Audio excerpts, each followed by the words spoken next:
Welcome. Yes. May 1st here on Sam Roberts Show. We're celebrating in a big, big way. Trump was on TV yesterday. He was talking about the tariffs. And I felt when he was talking about, because, some of the tariffs on some of the countries are not holding up, but the China tariffs are big. And there are a lot of people worried about, the manufacturing and goods that are coming from there. Because so much manufacturing, and that's part of the problem, right? So much manufacturing comes from there. But I feel like in answering a reporter's question about it, not only did he kind of brush it off, but I feel like he kind of took a shot at me. It felt a little bit personal. In the direction that he took this. Listen to what he said when somebody brought up, the cost of goods rising and how this could be have very bad effects on the economy. And I told you before, they're having tremendous difficulty because their factories are not doing business. They made $1 trillion when with Biden, $1 trillion, even $1.1 trillion. Wait. I had heard they made $1 trillion. Did they make $1.001 trillion? That's what he says. I didn't know that they made their trillion and then they kept going. This is madness. This has to be stopped. $1 trillion, I was fine. It's always got to be. As a matter of fact, it could have been $1.001 trillion. He said one extra. They made $1 trillion, $1.001 trillion. I was like, whoa. Wonder what that extra dollar was. That's where they were like they had $1 trillion goal, and they said, "Good news, boss. We just brought in an extra $1." Well, they had their $1 trillion bill, and they were like, one guy was like, bill. "Yeah, I got an extra GW here. Is that a George Washington? Add it to the trillion. May I see it? Yeah, give what back? One with Biden selling this stuff. Much of it we don't need. Somebody said, "Oh, the shelves are going to be open." Well, maybe the children will have $2 instead of $30. And maybe the $2 will cost a couple of bucks more than they would normally. But we're not talking about something that we have to go out of our way. They have ships that are loaded up with stuff, much of which, not all of it, but much of which we don't need. Look, I'd like to say a couple things about that. Number one, they're not dolls, they're action figures. Okay. Number two, a lot of people, they don't need 2, they do need 30. They're trying to build the whole NWO. You can't do that with 2 dolls, as you put it. You need at least 30. That faction just grew and grew and grew. And if you're going to build a proper display, well, you're gonna sit there. People are going to go, "Hey, who's the third man?" I don't know. I could only afford 2. I just have Kevin Nash and Scott Hall. All I have is Big Sexy and Scott Hall. I don't have the Hollywood because they're so expensive. They cost a little more. They get 2 instead of 30. No. And then he goes, "We don't really need it." I never realized, by the way, that President Trump, who literally lived in an apartment with gold ceilings, the ceilings were plated with gold, was kind of more of a, well, we don't really need it, so let's not get it type of guy. It was needs-based, not wants-based. But when he, because you know what he's talking about when he's talking about dolls. He's talking about action figures. And that's a totally different deal. And it hits home, doesn't it hit home, because then I realized, this just moved off of Wall Street onto Main Street, as far as I'm concerned. This just hit me right at home. And, the idea, because then I started going, okay, well, what if somebody said, okay, just pick your 2 favorite action figures. Those are the only ones you get? It would take them months. I couldn't do it. It's like picking my favorite child, except I don't have thousands and thousands and thousands of children just collecting dust in boxes in my basement. Yeah, so it did feel like, it was a personal attack. It felt like a personal attack. Also, if I worked for a toy company, I wouldn't think that was that cool. Yeah, why are you saying that? I'd be like, we're in business here. We're just trying to do our thing. Guys, this is great. We don't need this stuff anyway. We don't need it. That is. He must have read that New York Post article that came out several weeks ago when they were trying to go hey, what if the tariffs are a good thing? They said that apparently, and I didn't realize this, there's a big clutter problem with a lot of Americans right now. And the Americans are having a problem decluttering. They have too many things. So the article was kind of like, hey, wouldn't it be great if we had less things? One way to get less things is these tariffs. So technically, this is going to help us all. Does it feel like, if you, let's say, have a job that makes money off of people buying the things, and people are now buying less of the things, it feels like those jobs would be more difficult to do. But I don't know. I'm not an economist. You better buy your dolls now. I know. And then and why am I going to sit there and I go, well, they're action figures. And they're like, actually, the president said they're dolls. I think the buck stops with him. And I go like this, well, what does the president know about WWE? They go, he's a Hall of Famer. He's in the WWE Hall of Fame. And I go, okay, all right, you got me again there. I can't get trapped in these logic traps, I can't be made to look like a fool. No, you're right. And I'm running out of arguments when it comes to this stuff. But this could work in your favor with your wife. How so? Because then you could order all your dolls now, and then by the way, I wish I'd go watch this. Troy, they're action figures. What would you say? They're dolls. How? Based on what? How would you know? You say the president said I saw the leader of the free world. All right, we're not going to trust him. Yeah, would he lie? Yeah, he would lie. Yeah. What is he? The leader of the free world? It's a solid argument. I mean, I don't know. Well, I don't know where to go from there. Yeah, okay, all right, I guess they're dolls. But you could go home and be like, look, the tariffs are going to kick our ass. Gotta get them all now. I gotta get them now. Right, because he said, I'm only going to be able to get 2. Where you just pull your phone and show your wife this video. Look, he says, where I would have gotten 30, I can only get 2. And that's like, easily a month of figures. Now, is that 2 for you, 2 for your son? Well, he's grown out of it. He's 8.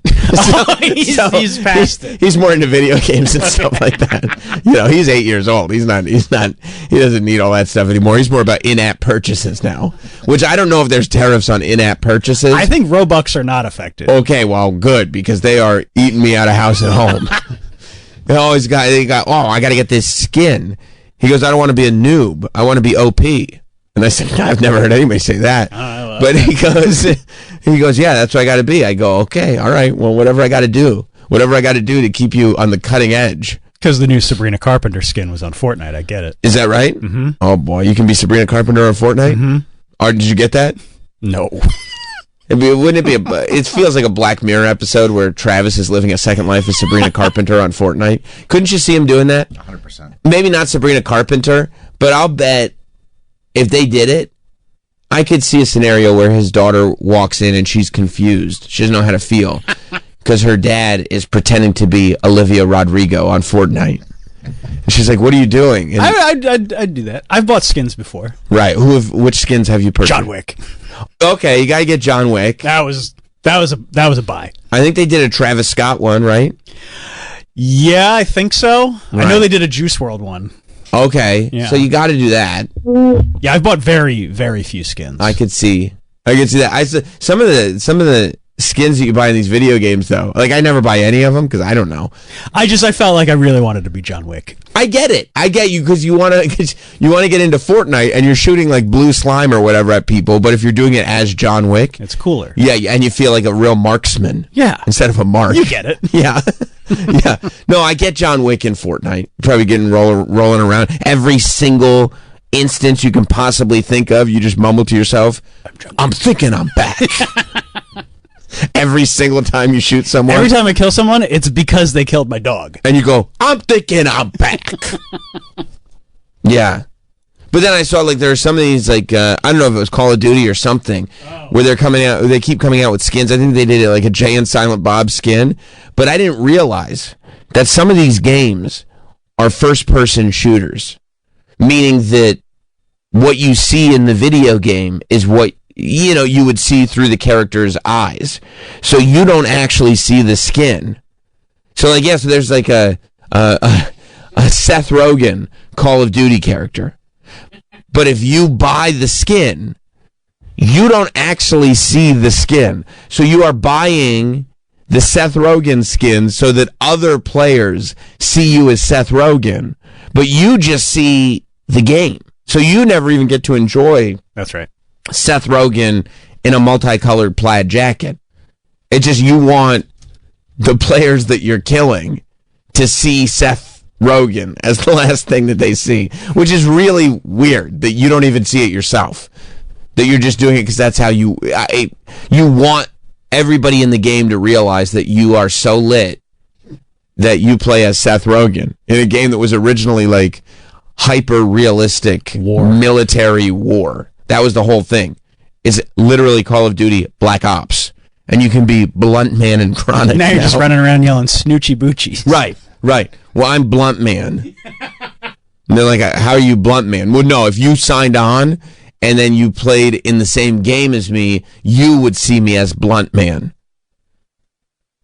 And that's another one. Your wife walks in and she thinks you're just playing Call of Duty and somebody yells, "Did Blunt Man just kill me?" She goes, "Are you playing as Blunt Man right now?" "Yes, I need my money, baby. I need to de-stress, okay?" Yeah, that's the... I don't buy skin. The in-app because all the in-app purchases to me, a DLC on like a sports game or something, I understand because like you're adding stuff into your game. You're almost like 2 months after you buy the game, you buy a bunch of stuff to make it into a newer game. But the idea of just constantly like injecting money into this game, I mean, it's and people do it. Of course they do. And now they get you as like a kid, just completely normalizing it and doing it. So you're going to grow up and be like, yeah, this is how you play games. You pay $80, you buy the game, and then you just start putting quarters in the slot machine. Keep paying. Right. You just keep paying until forever. But this is what we got to do. We can only have $2 now. But you can only have $2 anyway, so you got to spend the money on something. Because clearly, it's not going to affect the greater economy. You're just going to buy less dolls. No, I go to the store. I see no dolls. No dolls. Say, all right, I'm going home and play Fortnite. I mean, this guy said he was going to make eggs cheaper. He said all this stuff, and now I'm going to be paying more for my dolls. That's the problem. That he told me I was going to be paying less for stuff, that I was going to keep winning. And paying more for my dolls does not feel like I'm winning from my perspective. Don't worry. Small term pain, short-term pain, long-term gain. What's the gain? We're going to be we're going to win so much that we just get tired of it. That comes after the dolls? Yeah. Then we get our dolls back. You get to buy more dolls then. Oh my God, you're going to have so many dolls like in a year. You're not going to know what to do with yourself. But 2024 is kind of a wash as far as that's concerned. Yeah. Okay. 2024 is kind of like a wish list year, like just like write down what you want to buy. Okay, and then realize that next year when we start before winning. midterms. Smart. Yeah. Gotcha. Okay. What are the midterms? So it's a bumpy period before then. Okay, but then once the midterms hit, everything is. It's gonna, and that's when we should stock up. Yeah. It'll probably get a little high again after the midterm. I gotcha. Okay, that all makes a lot of sense. Speaking of the things that bring us joy, me and my tariffed dolls and everything. Right before the show, we were getting a total education that Troy asked a loaded question, and it opened it opened Pandora's box to the point that Travis was like, it's almost like when somebody asks me a wrestling question, and I go, you don't really want me to answer, right? Because this is far bigger than you think. Like, if you're just looking for a quick aside, let's forget you ever asked that question. If you want to sit down and I'll tell you a tale, I'll school you. Right, then you can ask that question. That's like the conversation that I had with Andrew Schultz when he was like, can you tell me about Cody Rhodes? I'm like, if you want to get on the phone and you got nothing to do for the next couple hours, yes, I'll tell you about Cody Rhodes. Break it down. Yes, and he did. So Troy asked Travis if he would ever want to be the guy who plays Mickey Mouse at Disney World. No, he assumed I would and said that's what you should do. Right, like if you were to get a job at Disney World, you could just play Mickey Mouse. Like if this job ended tomorrow. Right. And Travis looks at Troy and he goes, he was laughing like Troy had just said something totally ridiculous, because to me I was like, yeah, if Travis wasn't doing this, he probably would be Mickey Mouse, right? That totally made sense. I feel like that if there was a plan B, that's what it would be. Mickey Mouse. Mickey Mouse. Right. He's got this Mickey Mouse plan. Produce a radio show. But then it's like, if that fell through. If that fell, and you gotta, stuff falls through all the time. Go be Mickey Mouse at Disney World. That sounds right up his alley. He loves being there. He spends a lot of money to go be there. Right. Imagine if he got paid and he got to, I don't know if you're supposed to keep the Mickey Mouse suit, but you know how like when you work at McDonald's, you can kind of bring the shirts home, nobody's asking. I mean, you have to. Right, so Yeah. it's like... I used to work at Burger King. We brought all of our uniforms home. Yeah. And then if you forget, I need another uniform shirt, I lost Yeah. this one, you could keep it. You could probably do the same thing with the Mickey Mouse suit, I You think you just bring it home? I think so. Or maybe you buy it. Maybe you... Like when you go to, like sometimes when you work somewhere, like, oh, that you have to buy your flare or you have to buy your hat or something. And they'll be like, okay, you own it now. You own it. But it's, you have, that's your work. That is a racket, but that does happen. It's a total racket. Because you're going like, where would I wear these pins besides Chi-Chi's? I don't need this. They got to know, you got to buy the Chi-Chi's pins. Yeah, you have to own them. So That way, but don't worry. After you're done working at Chi-Chi's, you'll get to keep them. You get to keep the pins. Yeah, you can wear them to any Tex-Mex establishment. So you think you just get to keep a fully functional, authorized? Yeah, I think you can sneak it out. When you say functional, like how functional is it? It's You a can piss. costume. You could piss in it. Yeah, you can piss in it. Okay. Which is the cool. eyes are working. Like functional would be like, oh, there's air conditioning in it. That's right. That's right. No, I think I know that if I did work there, that would be mission number one. I'd figure out purchase. Not purchase, steal. Steal. I'd figure out how to. I get that costume out of Disney World so quick. There's 100%. Like, what do you got under your shirt there, Sam? Just like if I talk to these wrestlers sometimes. I'm like, you get to keep the championship belt. They're like, of course not. I'd be like, that'd be different for me. Oh, yeah. You'd never see that You'd belt. figure out a way. Oh, yeah. My house would be full of every belt I ever won. I got a Slammy Award sitting in my house right now. Okay? Don't even worry about it. So when Troy goes, Travis, you could just go be Mickey Mouse. And I go, yeah, that's a perfect idea. Travis laughs. Like Troy's just said the dumbest thing ever and goes, you can't just go be Mickey Mouse. Yeah. There's a whole hierarchy. I was like, what? What? You don't just fill out an application? No. And so then we They start don't just post on their website looking for Mickey Mouse. looking for some schlub to jump in the suit, is what I figured. It's so funny that's such a coveted position. It well, is I mean, I wouldn't coveted. consider it a coveted position, but if you're going to be a character, Yeah. that's the top of the top. Okay. Mickey. Doesn't that make sense? I mean, I guess so, but like, What difference does it make? Just grab, I would think you just grab whatever suit's available and just throw it on. No. Oh, it's like okay. if you're a tall guy, you're Ronald McDonald. Right. You know what I mean? Like, you're not going to be Grimace. Right. Hamburglar. Right. That's right. You're too tall. You're too tall. Just paint up, put the red wig on. Get the hell out there. Right. It's not rocket science here. Get out of here. Yeah. Go wave to the children. There's kids. Make balloons. Pass a couple balloons out and get them to eat the McNuggets. Big deal. Big deal.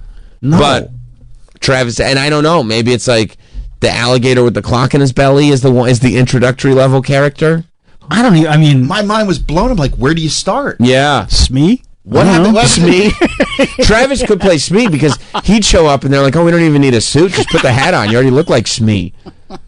But this has to be a thing where people are like, I really want to go become Mickey Mouse. I'm sure. How do I'm I do sure. this? There's that whole, and NSYNC didn't help. There's a whole culture in Orlando, like in theme park world, where people who really want to be famous, they settle on the periphery of fame, and they become theme park performers. Yeah. Like that is where they found That makes sense. all to the me. NSYNC boys. I mean, that's big in LA because you're going there to Right. and that, I mean, that's a job that you take. Right, like in Hoping to LA, be seen. it's almost like, well, when you decide it's time to like get a job that you can actually depend on the income, and you're like, I can't just keep going to auditions. Yeah, you'll go and get a job at Universal or Disneyland or whatever, And just hope that a big break comes along. and if not, at least you're performing. I guess. Is what you would It's say. like the people in the diners here, like the waitresses that sing. The Stardust, Yeah. the Stardust Diner. Like you ever walk past that place and just see like a block long line Like, really? This is where you guys want to for a go? $30 hamburger? It's not even that good of food. It's terrible. Right, I want to spend $42 on 6 chicken tenders while they sing in my ears. And the place is packed every single day. Well, they do Little Shop. It's just rubes. That is cool. It's pretty cool. Yeah. I can't remember seeing a bigger tourist trap. Like, Then Stardust Diner. oh my God. It's Times Square. It's New York. It sucks. It's authentic. I miss Sbarro. So then, Yeah, you don't just get to be Mickey. so you said something right before we went on that was fascinating to me, that there's because I'm thinking the hierarchy is character based, but you said no, that it's like you can't even meet the people at first. At first you start on the parade floats. Well, yeah, like from what I understand, and They I keep don't- this I don't tight. know everything, obviously, but like, yeah, you start first. I mean, it's a whole bunch of training. You have to learn how to act like a specific character. You have to learn how to interact with people. You have to learn how to not talk. You have to learn how to like pose. Like everybody's got their Goofy's got his own pose. Mickey's got his own pose. Blah blah blah. But yeah, you don't get to just like jump in and become Mickey Mouse. That blows my mind. Yeah, I mean, what's the difference between Goofy and Mickey? I guess one's a dog, one's a mouse. One's a dog, one's a mouse. You think it would just be like who shows up that day? No, Right, it's right. not who And it's shows like, up. that day. it's like a lottery. It's like, I'm number 3. Okay, that's Goofy. Yeah, I don't know. See what costume's in there. Whatever costume's in there, we need someone to wear it. Get out there. Right. And you're just trying to make sure you don't get the one that the guy who stinks wore yesterday because it still smells like him. All for $17 an hour. Is that how much they earn? Yeah, they don't make a lot. Yeah. Because they do it for the glory? No, I don't think they do it for the glory. I think because it's just a low level Oh. paying job. Oh, okay. I don't think it's because waitresses don't make a low wage for the glory. For the glory of it, to say I was a waitress. Okay. I thought, for the glory of getting to be these characters that you get to say I'm Mickey. $17 an hour, I'll do it for free. I can just say I'm Mickey now. Nobody knows who the hell's under that suit. No, it's like a... You can tell. You know in your heart. Everybody knows. Bro, everybody knows there's no way you're Mickey. No. Why? You don't have the leadership qualities. Well, then why is he suggesting I go be Mickey? Well, you'd learn the leadership qualities. I appreciate that. And you love Disney. It's like, this is your opportunity to go be there. You get to be in the park. The last thing I would want to do is be in a really hot I costume don't for think 30 so. minutes at a time being, ho-ho! I think you'd love it. I honestly think you'd love I it. think you would. Oh, It'd be You'd like be the worst. when like a 50-year-old man finds himself. Yep. And it's weird for everybody else because they're like, what are you doing? Yeah. But they're the happiest they've ever been. And like, I'm gay! Right, right. You think that's like, what? And everybody's like, huh? But it's like, this is who you've been this Yeah. entire time. You finally get to do this. Yeah, I feel like No. I feel like if we realized you were doing that, we wouldn't even recognize you anymore. Because like you'd find your happiness finally. But then you and I would be happy for him. Be like, Very happy for him. We knew that was in there. Right. He gets to walk.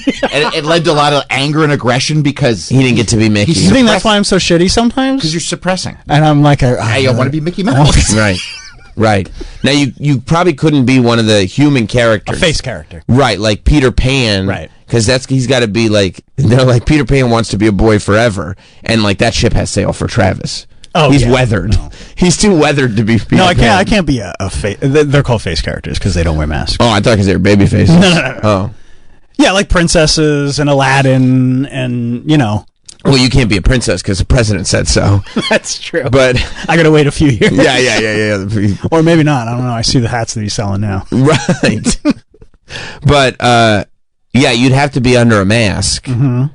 But I don't know. Do they? Because I know that they do make them all sign their autographs the same way. Yeah, you got to learn how to do that.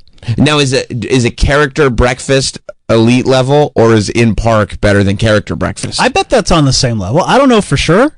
Obviously, I'm not in there. Like Chef's Hat, is Chef's Hat Goofy as big of a deal as regular Goofy? And what about I mean, you can play multiple characters. Oh, But you can't just walk in and be like, I'm Mickey today.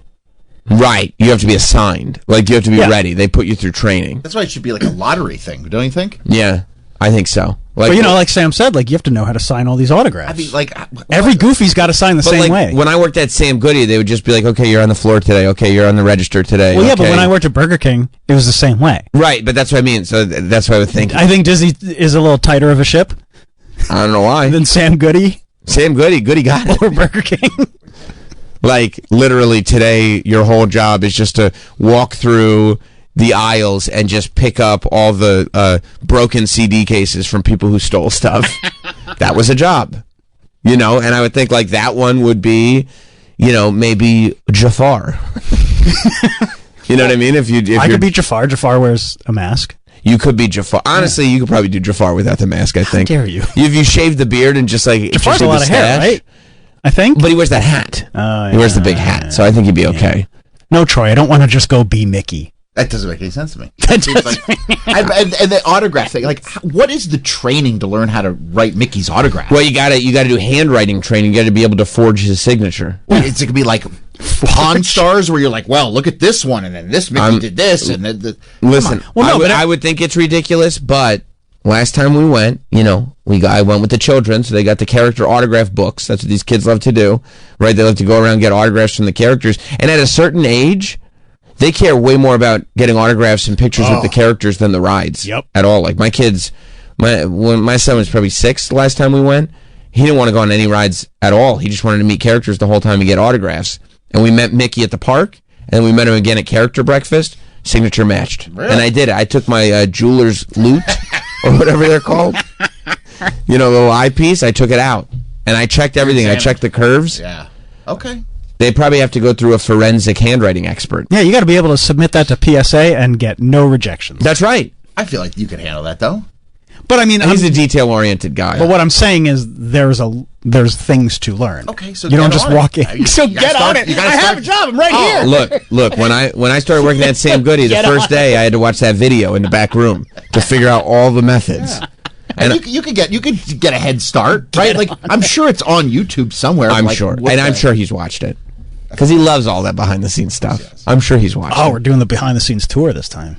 You are? Yeah, because Riley's finally old enough. You have to be 16. Is it real behind-the-scenes tour, or is it like... You don't go down the tunnels. Yeah. You do. Yeah.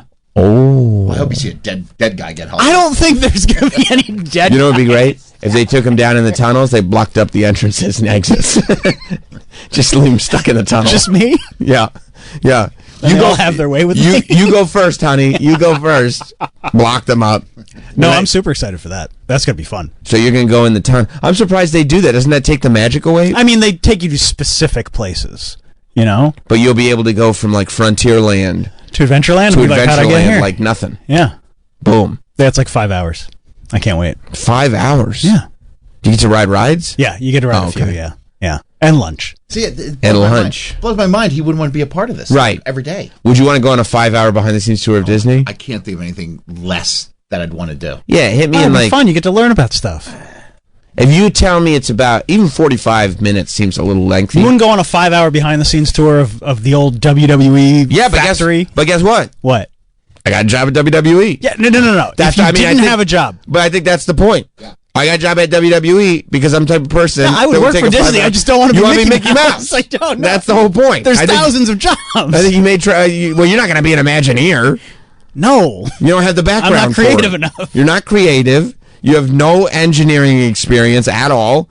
You can barely run a board. But you So I Bring it don't on see boards there. I don't see how you can be an Imagineer. You're not going. What are you going to be? A ticket taker? You're going to be Mickey. That's I mean, all. there's What are you other gonna jobs. It's not Mickey Mouse. be a bartender at the Jumblefuck Jamboree? It's not going to ticket happen. taker, Imagineer. A bellhop at the hotel? I'm running out of jobs. You're going to drive the bus?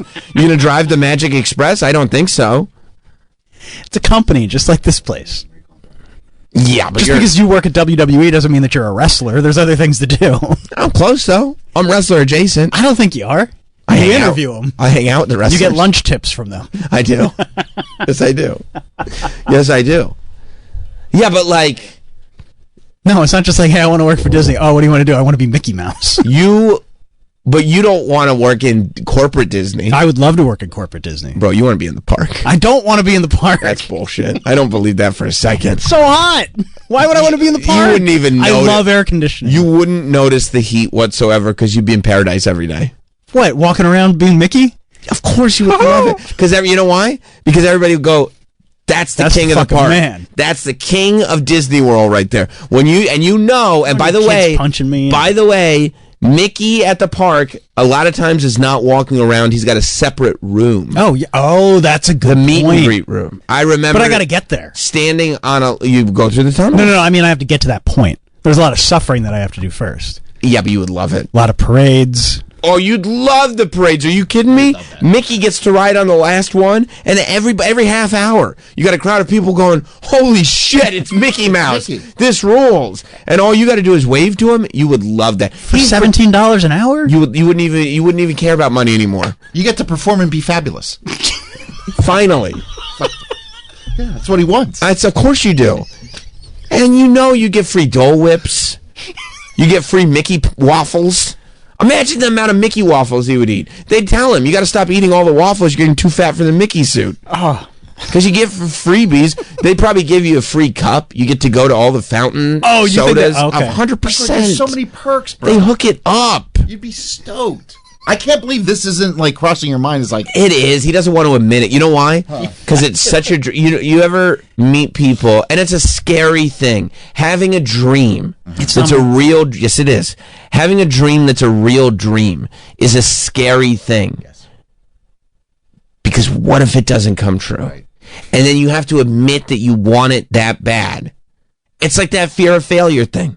You have to admit that you want it that bad. And then if it doesn't come true, you know there was a thing on your deathbed. There was a thing that I wanted more than anything. And I never got it because I never went for that's it. right. And that's him as Mickey Mouse. Do you think that's why I'm 100%. on edge a lot? 100%. Because I have you're an- suppressing who you really want I have an unrealized dream. And yes, of course. I want to be fabulous. Of course. and dance and Be, perform. you want to perform You're a you want performer. to perform as Mickey Mouse. You're telling me, Troy, you were just taking a call. Yeah. I said to him, Go ahead. when you're Mickey Mouse, Yeah. you're the king of Disney World. You are. And everybody who walks into that park goes, there's the fucking guy right there. That's why we're here.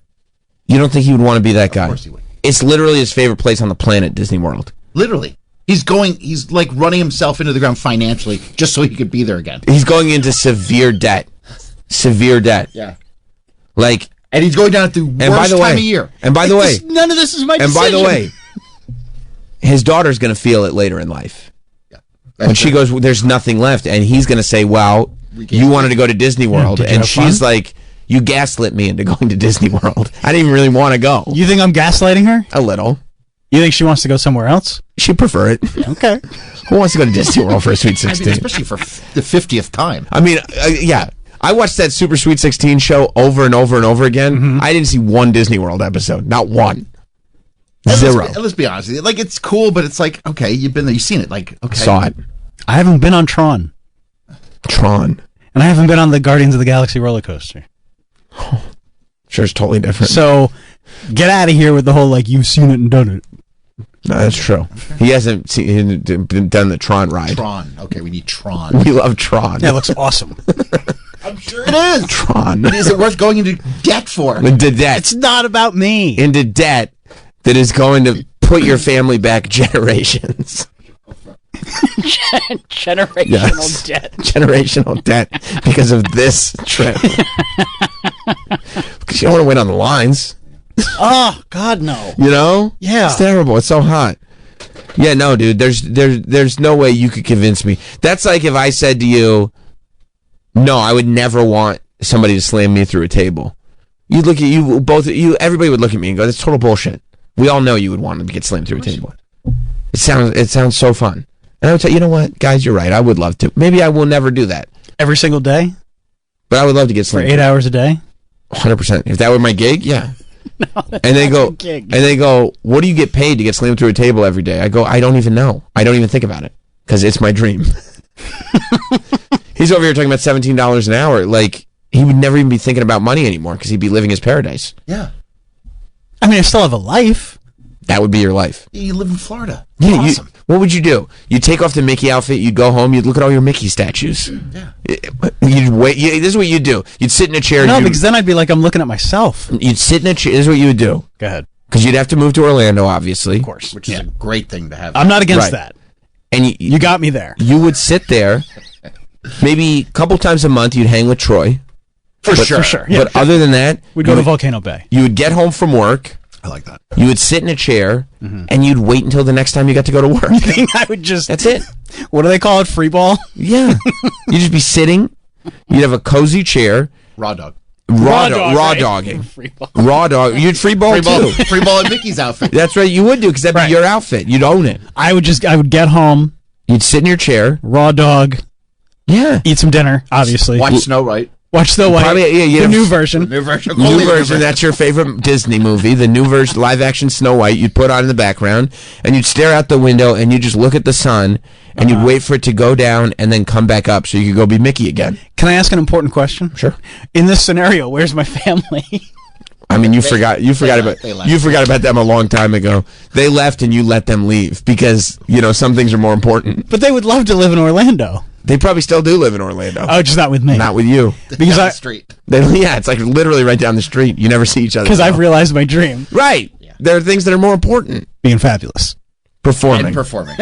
And being Mickey and being the king of the park. And then what? There is no and then what. That's it. And then you die. You ride it till take your last breath. You think they have 50, 60, 70-year-old people acting as Mickey Mouse? Yeah, man. Yeah, you take off the hat and go, oh. And I look like Mole Man? Yeah. 100%. Nobody would know the difference.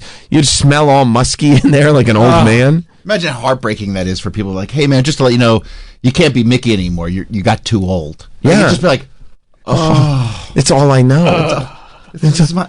I love being Mickey. They go, didn't you used to be a radio producer? And you go, I forgot all about I don't remember it. I put it out of my head. That sounds familiar?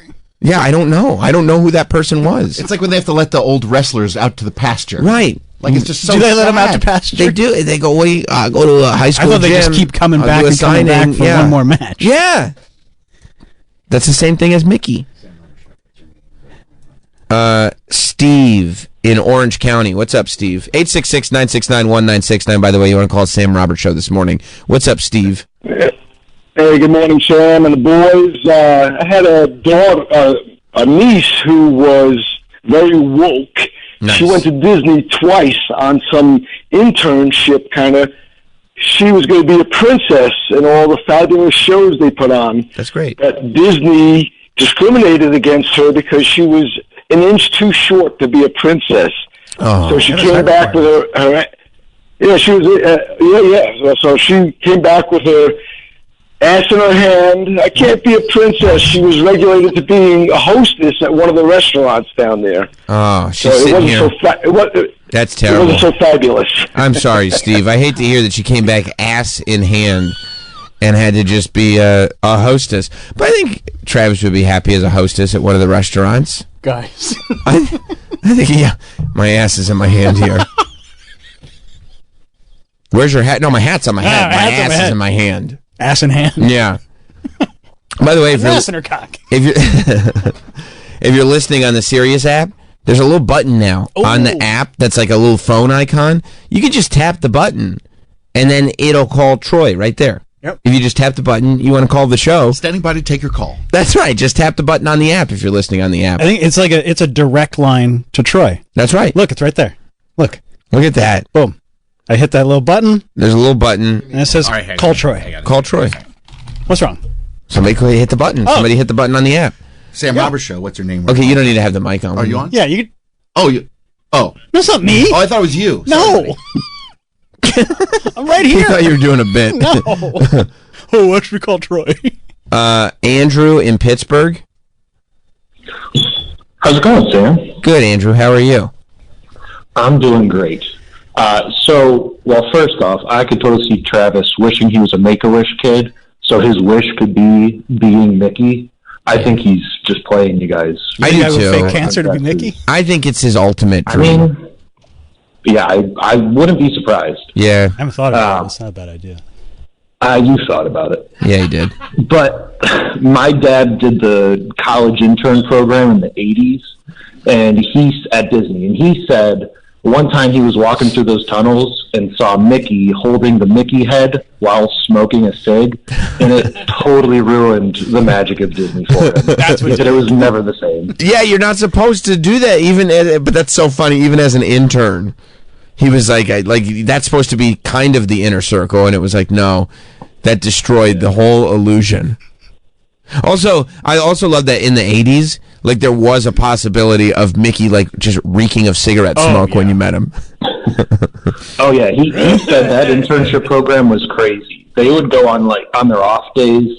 They would do these international water cruises where they would just go out at night, smoke, drink, gamble, come back. A bus would drop them off at the campsite they stayed at. He said it was nuts. I mean, it was, pre-social media. Thank you, Andrew. Pre-social media was a fun time. It was the best. when just stuff happened, and even if somebody ratted, you could just say that guy's lying. That never happened. That didn't happen. And you were done. I mean, what are you going to look? His word against mine. Who do you want to believe? Anyway, I gotta go put this Mickey outfit back on. Mike in Massachusetts. Hey, so we were in Disney when my daughter was 6. We got a hot tip. If you miss a little bit of the fireworks, you can get an autograph from the princesses quicker. So Rapunzel signed her autograph book, Anna, by accident. Oh, She has no. not stopped talking about it. Oh, my God. Talk about destroying the illusion. 8.5. Oh, and she was 6? Forgot who she was. Yeah. Oh, and see, at 6, you still kind of believe that those characters might be from the movie. You haven't really figured out what's what. You're meeting Rapunzel. Oh, well, I hope Rapunzel got fired. I really do. Travis Put me to Rapunzel. work. I would never do that. Yeah, Travis Rapunzel never would have made that mistake. Thank you, Mike. You got to be method. So bad. You got to be method if you're in there. This is a big deal. People, I can't imagine. It's like Triple H signing Paul. Yeah, what? Going into or signing it like Terra Ryzen. Oh, I forgot. I'm not Terra anymore. That's a good idea. You should be Rapunzel.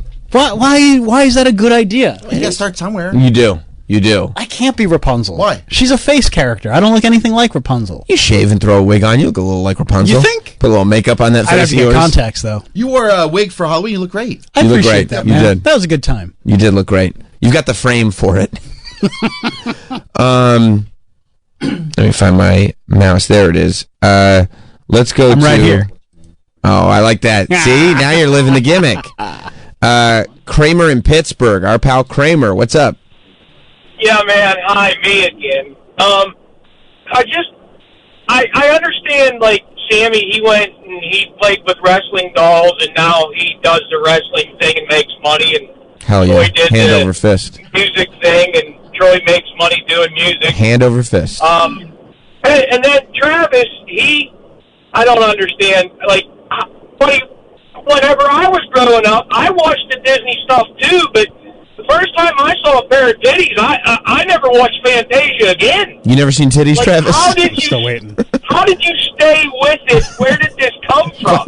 By the way, Don't make me break I love the idea. I love the idea that Kramer's just watching Fantasia nonstop. He's like, oh my God, this is revolutionary. I love Fantasia so much. And then he hooks up with a girl, and it's like, well, I'm done with this Fantasia nonsense. Like, he never moved on, never watched Aladdin, never watched Oliver and Company, never watched any of them. I'm just wondering, like, how did he stay with this for years? Because He loves I it. mean, let's face it, there's hundreds of thousands of people like him, and Listen, I saw that Instagram thing that guy was talking about last week, the fat chicks on rides. That's insane. Listen, you're right, Kramer. You're not wrong. I get it. It's nuts, but he loves it. This is his love. And I don't think, I mean, listen, thank you, Kramer. I think that things that people develop passions for at a young age, you got to maintain it. You got to hold on to that connection. Otherwise, and because this is what happens. People like Kramer, they see titties, they forget about what they're really passionate about, and then later in life, I've seen it 1,000 times, later in life, they are fucking lost. Yeah. They are lost because they've let go. I mean, Troy, you did a lot of work to re-find yourself, didn't you? Speaking of titties. Troy, did you get lost in some? You got lost, didn't you? Oh, yeah. Hell yeah. I'm back, though, baby. You are back. You are back. But it took walking down the streets crying, listening to Taylor Swift. Endlessly. At an age that it was inappropriate to do so, to find yourself once more. And there he was. There he was. You can't let go of that stuff. Kramer, if you love Fantasia, you got to keep watching Fantasia. You got to figure out a balance in life. It's okay to bring titties in a little bit. Of course. But you got to keep the Fantasia, because if you just go to one side all the way, I'm telling you, later in life, you're just going to end up with a thick Pittsburgh accent calling into a radio show from your truck every day. Yeah, it's not 100 or 0. Right, and that's not a life anybody wants to lead. No. You mean the thick accent? The whole thing. Drive around looking for hoagies. Yeah. Yeah. Getting his bill from Sirius going, I'm getting housed here.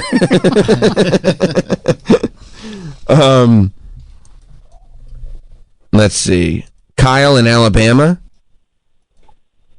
Hey, man, I was going to defend Travis a little bit. One, Good. Travis, Guardians of the Galaxy ride is probably the absolute best ride I've ever been on. I can't wait. All right, but look, you could just go to Hershey Park and go on the Reese's Peanut Butter Cup roller coaster. That one's good too. Fuck up. Dorney Park's got a new one. That's probably great. I've heard bad stories about that. Well, you don't want to go on teen night. Don't go on Halloween teen night. Yeah. You'll get your ass kicked. That's right. Guy, we had a family member that we had a family member that was a character for 3 years, Nice. and it's 80% women. Yeah, of It's course. that there's a few gay guys that do it too. All right. But it's even the male characters. They're all female, and you got to be under 5'8". If you get over 5'8", Perfect. they relegate you to Pluto, or you have to be like now they're doing Star Wars characters or whatever. But 5'7". majority women. Travis says. Travis You're says. gay, so Thank you, Kyle. Travis is Check 2 box. Travis is 5'6" with shoes on, so that'll be fine. 5'7", man. Yeah, right. Nobody thinks that. My license says 5'7". Well, you lied. No, that's government. Well, yeah, you need to be arrested for that because there's no way. No. Troy, you think Travis is 5'7"? Troy. No fucking way. No. What? No, do no you think I fucking am? way. There's a snowball's chance in hell that Travis is 5'7". 5'3"? 5'3". Think I'm Travis Bogues? TJ and PA. What's up, TJ?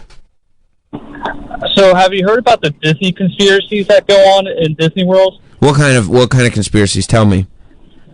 So, like the Disney elite, for example, like they wear black shirts and tan khaki polos, and apparently, if something goes wrong, they surround the park and look for whoever's doing something wrong. Walt Disney World is frozen.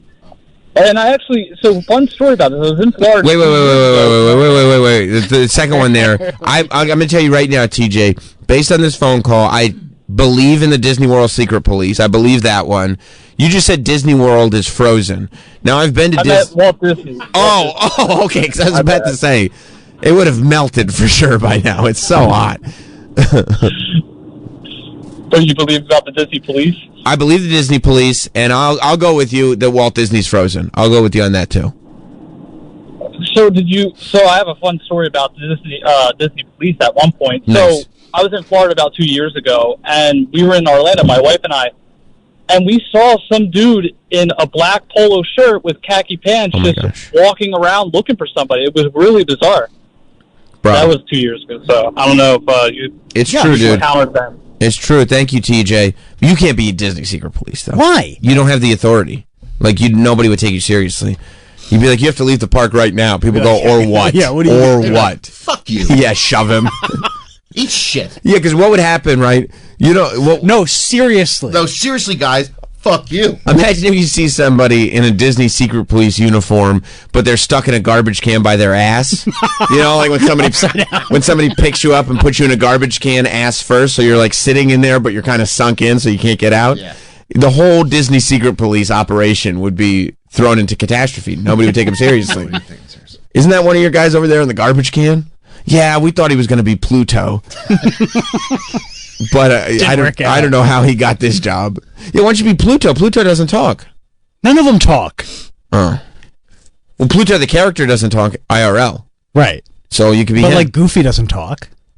Goofy talks. Not in character. Not at the park. Oh. Okay. You know how fun it would be to dance around like Goofy all day?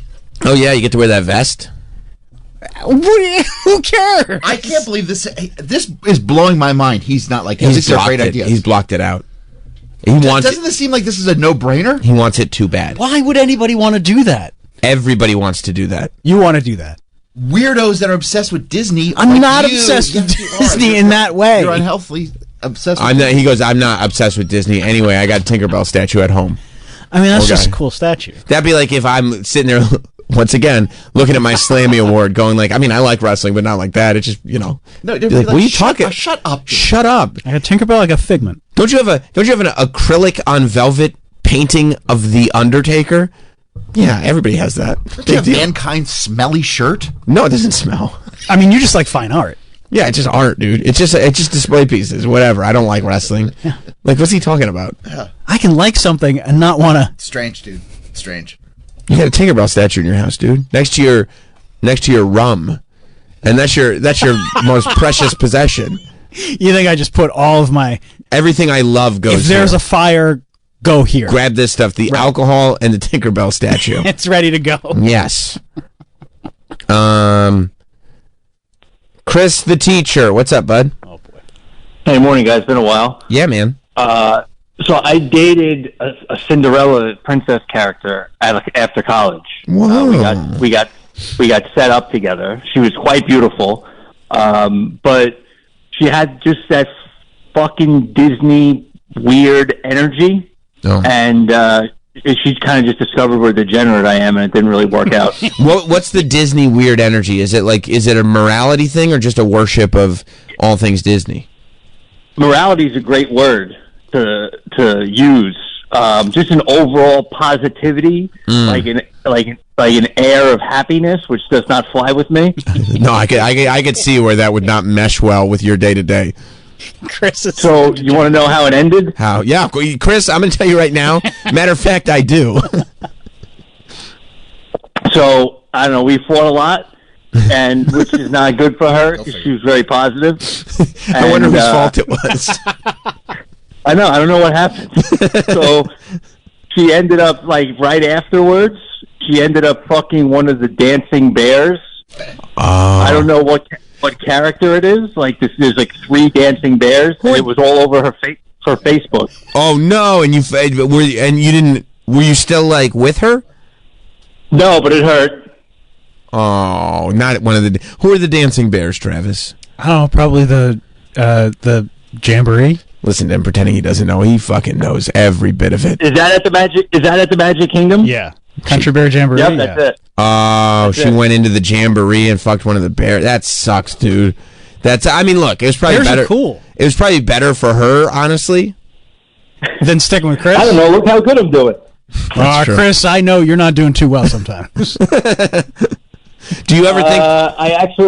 I dropped $75,000 in 4 days last week. Can I show Sam what you sent me? Sure. Do you have the $75,000 to just drop? Look at what this guy does. Okay, let me see. I'm looking right now. Oh my! Read the wager. No, on basketball? On one game. I mean, Chris. I thought the Generals were due. Chris. That's a huge. It's insane. He bet 5 figures on a basketball game. Oh my god, dude! What are you doing? And wait, it wasn't the last game. What did they? No, lose? he won that bet, and then he texted me or he messaged me a few days later saying I lost it all. Oh, Chris, you lost it all after. Well, I was up because I had put in 20, so I was up 85,000 in about 4 days, and then I got it, and then I dropped it. It dropped back down to 30, so I lost $70,000, and then I bumped it back up to 63. But I took it out. I'm going to take a little break. Yeah, bro. If you win $85,000, that's one of those things that for the rest of your life. This is you showed me that was his balance at one point. When you've got that kind of cash. This is degenerate gambling. Yeah. When you win $85,000, that should be one of those things that you cash out, stop gambling forever, and for the rest of your life, you can tell people that you won that amount of money, and it will always be an interesting story. But instead, what about letting the good times roll? Yeah, instead you have to be the guy with the second part that goes, and then I lost it all, which is so much less impressive and so much more typical. I cannot imagine being him. Wouldn't it be great? I love Chris. Wouldn't it be great to be one of the people in charge of those sports books that realizes somebody just won? Let's say somebody just won $100,000 from us, and we're not sweating one bit. Nope, no big deal. Because they're going to keep going, and we're going to win it all back, and then a bunch of their money. Well, you would think that, but what happened, and the reason why I'm taking a break, is because the way I bet, I always bet what's called live action most of the time. So I don't know if you're familiar with that. It's in-game bets. Oh yeah. So those lines change every second with the action. Yep. So I have a little edge with that with some people. And oh my god, I use FanDuel, and it kept up with my live betting, and now they've limited my wagering. Yeah, which you would think they would not limit me because they know I'm going to give it back. You are. Now I can't get buried. Do the kids know, like, when Dad's watching his game with his phone in front of him, like, don't talk to him? No, you know who knows worse? It's the fucking dogs. The dogs, when sports are on TV, they go into their crates and hide. No, Sam. Actually, I've just traumatized the animal. Can you imagine my behavior? Can you imagine the stress every single game? And I'm not just talking about postseason. I'm talking about regular season games. You're riding your kids' college funds every single game. He sent me a photo from a baseball game saying I lost it all. It's April. It's April baseball. How do you in Minnesota when it was like 10 degrees. Oh, I love it. I love it. I mean, look, you got to get your kick somewhere, Chris. Oh, man. That's it. I mean, it's just I don't feel. So I guess Cinderella saw that too. Right. So this is the only way that I can feel. I mean, it really, I gotta believe it really jacks you up. Yeah, you know, but it's like you develop a tolerance to it, so you got to go bigger and bigger, so you feel a little bit. Like they limited my wagers now. I think my live wager limit is like $8,000. Mm-hmm. I'm not betting that. It's just not enough. Right. That's like $20. Right. Right. So it's literally even $8,000. It's literally like listening to a drug addict describe why he has to take 15 pills when he used to take 2. Yeah, it's I mean, I get it. And you know what, dude? It's their fault. It's predatory. Oh, I see. Because it's on every fucking commercial. It's on every fucking He's not wrong. game. Yeah, no, you're right. And that's what they always say about addicts. The first step is admitting somebody else has a problem. the first step for an addict's recovery is admitting somebody did this to you. It's not your fault. I mean, they push it more than anything else. It's insane. I know, but still, and that's why you got guys like Chris saying, like, being limited to $8,000 per bet is not even worth it for me. I mean, listen, I watch McDonald's commercials every single day. You know whose fault it is that I have to go down and get a 20-piece? It's mine. It's my fault. It's like going to like the beach and being like, "There's titties everywhere." I'm a sex addict. I can't control myself. Well, guess what? I feel like it's McDonald's fault for putting all those commercials on. Well, you're wrong. You're wrong. Chris, I'm with you. Don't listen to them. No, you're right, Chris. Don't listen to us. Listen to Travis. It's clearly the path to redemption. Travis, if you want to bankroll me, I'm not bankrolling you. I know. I'll win you a couple of Disney trips. I know how it ends. Chris, have you gotten into cards? That was how I started. Yeah. Okay. That was how I started, but I wasn't good with the probabilities and there was odds. There was a facet of the game that was escaping me, so I couldn't have an advantage. I think he thinks you're talking about playing cards. No. I meant trading cards, like baseball cards. Topps cards, yeah. Oh my God! I'll send you all my autograph ones. Because it is. I'm not surprised at all. I'm to Travis right now. That's amazing. Cards. Most of my money goes into memorabilia. I have 6 separate Pete Alonso home run bats that were $10,000 each. Many. I mean, bro, it's tough. Yesterday, I was on the Fanatics Live app, so like people were buying it. It wasn't my collection, but I pulled a 1 of 2 Undertaker. Oh, and I was like, isn't that the best? The best. I was like, I need to. Then you realize it's not yours. Oh, so I was like, I need to spend a lot of money on Breaker's Delights so I can have my own. Yeah, the kids are into it now too, and I have a rule that I don't want them to get the scratch-off tickets, but my fucking father-in-law buys them for them anyway. Yeah. But they're getting into the cards now, where they like really expect they can win.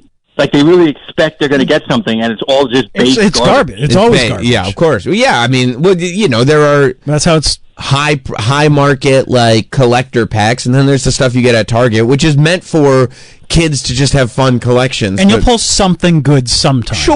Sure, but also like.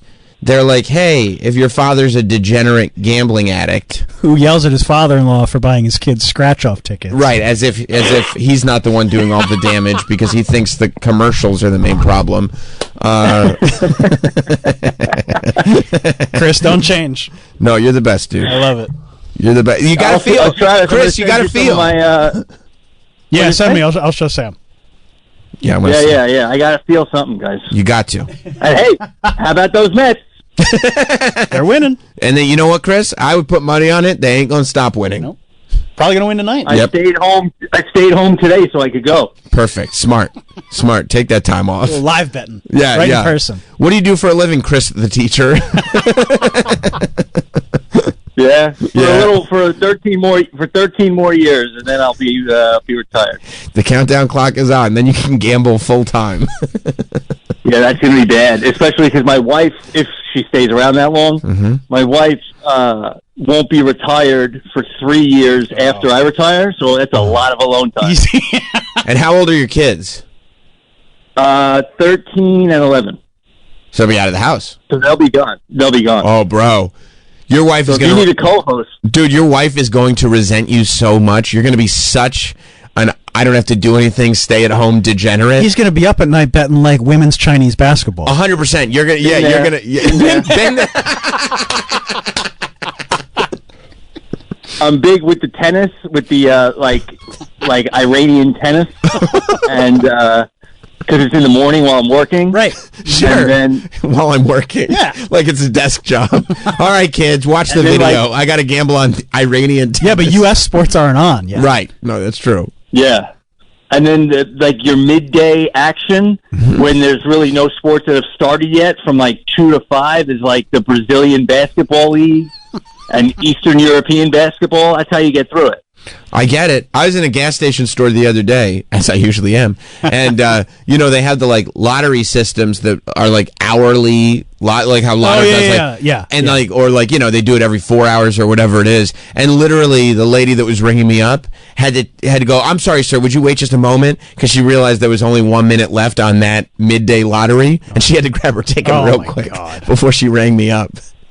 Oh, good. We're everywhere, Sam. You don't see us. But we're everywhere. I know.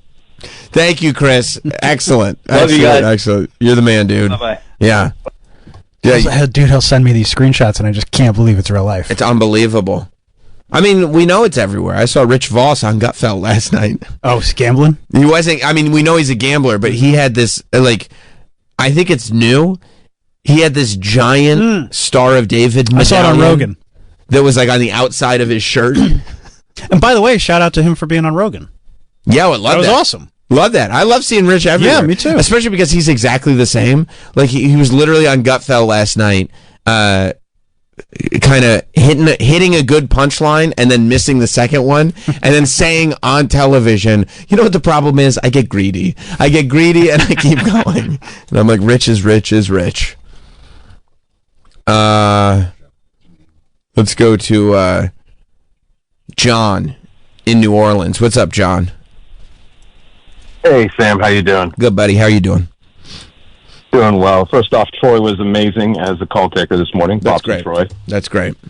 I was curious. Did you happen to catch the fines that were levied against the defensive coordinator for the Falcons and the Falcons team themselves for the prank call on Shedeur? Yeah, I don't think I did see that. I don't know how much they were. If you could pull that up, I don't think it's like. Do the people levying these fines earlier in the day, the NFL fined the Falcons. So this is the story about Shedeur Sanders, who we were talking about earlier this week. If you missed it, it's on the app. You should listen to it. It was a great breakdown. But of course, Shedeur Sanders, who was a favorite, didn't get, people in the media thought he was going to get drafted in the first round. People who are the super analysts they thought he was going to get drafted in the second or the third round. Now they're saying like he had such an attitude problem, and so many of the owners were aware that he'd be bad in the locker room that he didn't get drafted until the 5th round, and he got drafted to Cleveland, to a team that has like 4 quarterbacks already. So he got prank called in the process. I think in maybe right around the 2nd round, 3rd round. 3rd round, he gets prank called. It's a couple of college kids. One of them says he's the general manager of the New Orleans Saints. Says, "We're getting ready to draft you." He says, "Okay." He goes, "I've been waiting a while for this." And then the kid goes, "Well, you're going to have to keep waiting," and hangs up. Which, I mean, feels so, is your refrigerator running? But, like, they're cracking up. It was so relatable. Come to find out, people were going, well, how could this prank call be happening? these players have these phones with numbers that nobody has. So that way the line stays open, and the only person that's going to call is somebody from one of these NFL teams to let them know that they're drafted. Well, as it turns out, the college kids that pranked him, one of them was the son of the defensive coordinator for the Atlanta Falcons, Jeff Ulbrich. Yep. And the kid like found the number or got the number from his dad's desk or drawer or whatever. It was an open iPad. Yeah, that sounds right. You know what I mean? We got Shador's number. Should I do it? I'm gonna do it. But I mean, it says that the Falcons as a team got fired. And by the way, Shador, the kid was pretending to be with the Saints. Shador got drafted to the Browns, but the kid was the son of the defensive coordinator for the Falcons. So the NFL fined the Falcons as a team $250,000. And Jeff Ulbrich himself, who I don't know, what does a defensive coordinator make? I mean, I'm sure it's what does he make? I don't know, but it's a good amount. But no matter how much you make, getting fined $100,000 hurts. It stings. He makes $1.6 million a year. Okay, so now it's down to 1.5. He's one of the highest paid defensive coordinators. But he doesn't want to get fined $100,000 because his kid is a brat. That's one Chris the teacher bet. That really is. It's also more than his salary. So and I'm like, dude, do you really have to? You know what happened? You know, can't this be one of those things? You don't think there should be accountability? I think that they should say, look, you need to go teach your kid a lesson. I mean, the idea that the kid found an open iPad, why wouldn't it be? Oh, I disagree. On the defensive coordinators. I mean, it should be. It's his fault. Because he left his iPad open in his own house? Yes, this is work shit. Bro. Yes. If I left my work computer open. If he beats his kid, does he get arrested? No. Okay. All right, so there's accountability on all ends. Yeah, if I left my work computer open and somebody and your kid, your kid. And my kid fucked with my shit, then I would get in trouble at work. Paid a goddamn fortune to send her to Disney World. Yeah. And now she's being a kid and taking the number and hanging out in the dormitory. Hey, I'm not saying what those kids did was not funny. But no, I know you're not saying that. I'm definitely not saying that. It's just like, and the team doesn't. There's got to be consequences. But now everybody's going to feel this way more severely. Like Jeff Ulbrich is in a terrible position now. Manage your confidential shit better. Jeff Ulbrich is in this terrible position because the Falcons are looking at him like you just cost us $250,000, which again, it's not irrecoverable, but it's just annoying. It's a drop in the bucket. Yes, but it's still annoying, and it's bad press. That's the thing. I think the bad PR is probably worse than the fines. And then Ulbrich not only he looks like a total jerk off in front of everybody. Yes. Not just Atlanta, on a national level. Everybody. Now, he's the one guy who the whole narrative has been this Shador Sanders is such an annoying dude. But Jeff Ulbrich now owes the kid with the ego an apology. I mean, yes, and his kid had to apologize too. His kid had to apologize. I'm sorry, it took away from your moment. I mean, and you can't. And I wonder too. I don't think this kid has had a lot of punishments in his life. Probably not. He doesn't seem to be really afraid of consequences. How, at college age, do you start teaching a kid consequences? You don't. I feel like the ship has sailed. I don't think this kid is And the last thing you want to do is have your kid know that you got fined $100,000, but your family's not going to feel it because now your kid knows exactly how rich you are, which is terrible, right? If I get fined $100,000, I'm going to make sure, especially if it's my kid's fault, I'm going to make sure that my kid knows how much we're feeling this. I'm going to make sure when my kid calls up and he goes, "Oh, I need books next semester," I'm going to tell him, well, guess what? Do you? You're going to have to get a job. I can't afford it because I owe the NFL $100,000 because you're an asshole. I spent my book money. I spent it on fines because you like prank calls so much. Because you think you're Jerky Boys. You think you're what's Frank Rizzo? The NFL said the fines were failing to prevent the disclosure of confidential information distributed to the club in advance of the NFL draft. Ulbrich said neither he nor the Falcons would be appealing the fine. You can't appeal a fine. I promise my son and I will work hard to demonstrate we are better than this. That sucks for him, man. Oh, he's got to feel like such an asshole. Because even if he says, idiot son. It's not my fault, my son's an idiot. And it's like, well, maybe if you were better. Now we could sit there and judge him as a parent. You should be a better dad. And I'm sitting there going like, by the way, if you start going like, hey, Sam, I'm going to start judging you as a parent, I'm going to go like, okay, what are we fighting now? These are fighting words. Ulbrich said he was not aware of what happened until after the draft. Yeah, of course. What are you talking about? Of course he wasn't aware of what happened until after the draft. Do you think he knew in advance? Son, do it. Do it. It would be so funny. You're right. It would be really funny.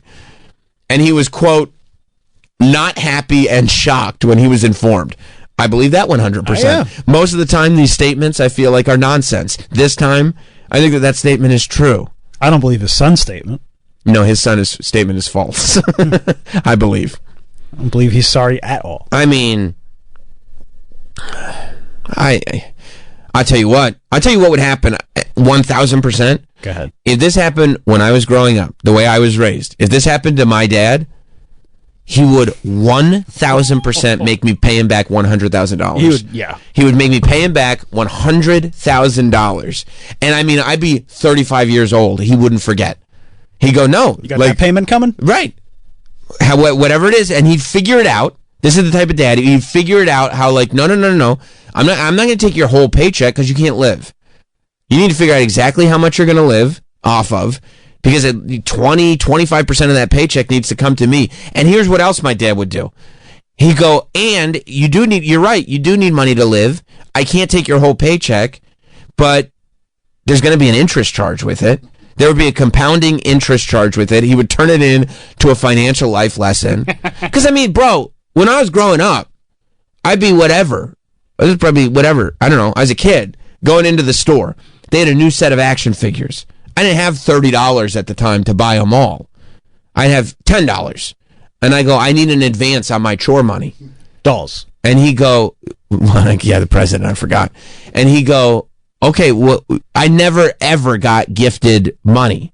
It would be like, okay, you can have an advance on it, but you're going to have to pay it back. Sure. And in the moment, and this is how I learned, it's such a valuable lesson, dude. Did he charge you interest? Not only was it charged interest, I sat there all summer doing chores and I had no money. And I go like, okay, now I want to go to the movie with my yes. And now I want to go to the movie with my friend. And my dad would be like, well, you're in debt. You can't go to the movie with your friend.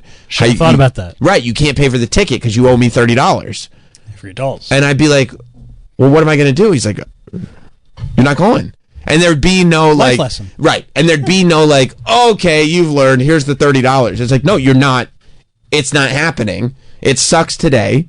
You made a decision, and you're going to figure it out. And the next time, the next time you ask for an advance, think about it. And by the way, you can have the advance. Just think about if it's worth it. It's one or the other, right? And you'll know. Okay, I am going to do this, but the consequences are this. Now you can't go see the Ninja Turtles movie, right? And I'm like live action Casey Jones. Yeah, and he's like, okay. He's like, I don't understand. One of those Ninja Turtles going to end up in a bathtub. Right. And he goes, I don't understand what we're talking about here. Like, I can't do anything about this. Go play with your dolls. You made it. Yeah, enjoy the stuff. Yeah, enjoy what you bought. But, like, there's nothing you could do here. So I'm telling you right now, if I was in Syracuse, because we would have done this in Syracuse with my buddies, going like, oh, yeah, we're going to call Shador. He's like, okay, I want you to know you should get a job because you owe me $100,000. And I wouldn't be surprised if not only would I owe him $100,000 plus interest, but it would be like the sort of any generosity would come to a screeching halt as well. There'd be no like, oh, okay, I'll give you this over here, I'll give you that over there. Nothing. Let me know when your debt is cleared. This feels a little over the top. The Falcons wrote in a statement, the Ulbrich family is working with the organization to participate in community service initiatives in relation to last week's matter. What are you talking about? Yeah, like what community service? Just pay some money. Yeah, you just got $350. Does this kid have to do Meals on Wheels now? No, he owes his dad $100,000. Yeah. Like, that's enough. There's no reason for community service. You didn't upset the community. You made a prank phone call to this guy. Yeah, you don't have to pay restitution to Atlanta. And by the way, if that's the case, then also all the owners that drafted this kid in the 5th round because they thought he was rude also should have to do community service because everybody in the NFL is going, like every sports commentator is going on a press tour to talk about how rude this kid is and being pro gatekeeping NFL locker rooms. Every single person, like they're all so easy to deal with. Like every high profile sports personality is so easy to deal with. Every athlete has been historically so easy to deal with that this kid shows up, he's rude to some owners, and everybody's spending a week on their television shows, on their radio shows going, well, I think he should have been drafted even lower on the thing. He was rude. Oh, that would be terrible. Not an athlete being rude. No. I think that it's gone way over the top with the Shador was bad in his interviews narrative. Way over the top. Yeah, but if it's true, it's true. Big deal. He's a football player. Let him have an attitude. Let him play football. We're going, oh, no, you've got to behave yourself. You've got to be a polite person. Stop it. Well, yeah, you got to interview well. You don't have to interview well. You have to throw football well. That's what you have to do. That's the whole point of being an athlete. If I came in here for like a job interview, you don't have a skill set. If I went to interview at Disney to be Mickey, I wouldn't be like, look at my chain. If it was a Mickey chain, they'd be like, oh shit, he's lit. It's not a Mickey chain. It's my own logo that I made. The whole reason to devote your life to athletics is you could throw the football really good. But he can't. He's okay. Better than average. I mean, but he was good enough to get drafted higher than 5th round.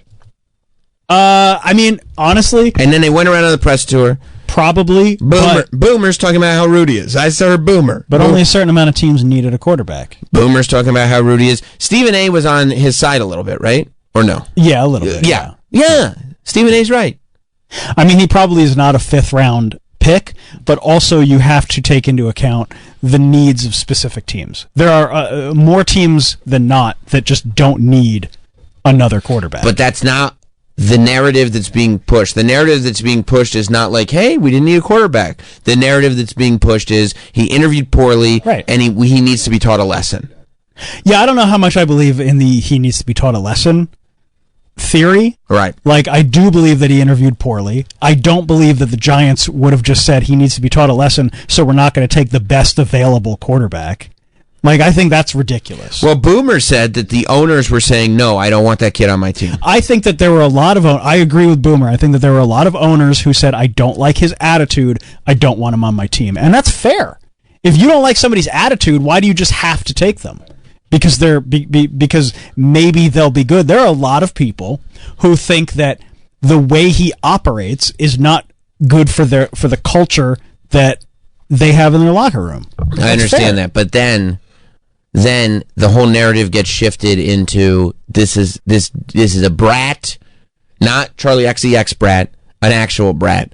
He's a bad guy. He needs to be taught. He needs to be taught a lesson. I don't believe that has been the joy that a lot of the opiners are taking in how low he got drafted. I think a lot of opiners are enjoying the fact that he was perceived to maybe let this be a lesson. And by the way, I'd love to check the egos on some of the people carrying this narrative. I'd love to check the ego. Now, Boomer seems like an okay guy, to tell you the truth. I like Boomer. But the ego on some of the sports commentators that are going like, yeah, we don't have any room in the NFL for egos like this. Oh, no, none? None. No room for egos like this. There's no history of egos in the NFL. This doesn't happen. No. This is a good lesson. Going forward, everybody should mind their P's and Q's and behave themselves. Okay, old man. But I mean, I think there's a difference between having an ego and, trying to, like, the first pick in the draft was Cam Ward. And there's a video going around of him and of Shador and Cam Ward at, like, the combine. Mm-hmm. And Shador's like, yo, we should make a music video together. That's sick. And Cam Ward's like, I play football. Okay, well, I like music videos. Yeah, but like, I don't. Shedeur Sanders is building a personal brand. I can understand a team being like, I need my quarterback to focus on football. By the way, it is so funny that somebody is going, remember Willie Beeman in Any Given Sunday? We have to be exactly like Willie Beeman. Everything creaming, screaming Willie Beeman did, we got to do exactly that. Listen. I get it. I just think that there is a post-draft joy. Oh, yeah. That is prevailing. And I mean, a lot of people are happy that this happened. I think it's disingenuous. And I think it's also very, like, old man not wanting the kids to be good, not wanting the kids to have egos thing when a lot of them have had egos. But you can have an ego if you're great. He's not great. He's legendary. He's not. I saw it. Then why the hell did they print it in his room? $squared. He's got a logo. Yeah, no, I know. Does Cam Ward have a logo? No, he plays football. He's worried about football. Okay, great. What's his personal brand? He doesn't have one. Then I don't know anything. Maybe he'll sign a deal with Nike. I don't know. See? See? Okay. We're getting the Werewolf Jones is sending in photoshops of Travis dressed as Mickey Mouse. No, the kids are crying. Yeah, no, that's accurate. And you look like a Five Nights at Freddy's Mickey Mouse. Couple long nights. Oh yeah. Oh yeah, that guy's on a wanted list. That's why he wears that mask. Doug in Boston. What's up, Doug? My best friend. Good morning, Doug. gentlemen. How are we doing? Good, Doug. How are you? I'm pretty good. I just wanted to say that I think the NFL brass are a bunch of hypocritical shitheads. Nice. If this kid, can't take a 30-second prank call, what does he think it's like for rookies going into the NFL, especially Dion's kid? I mean, get real. No, you're right. You're right. Thanks, Sam. Nothing to do with it. Yeah. Travis is all like, the rules are the rules. You can't break the rules. There's going to be You wouldn't want somebody punished if you were in that position.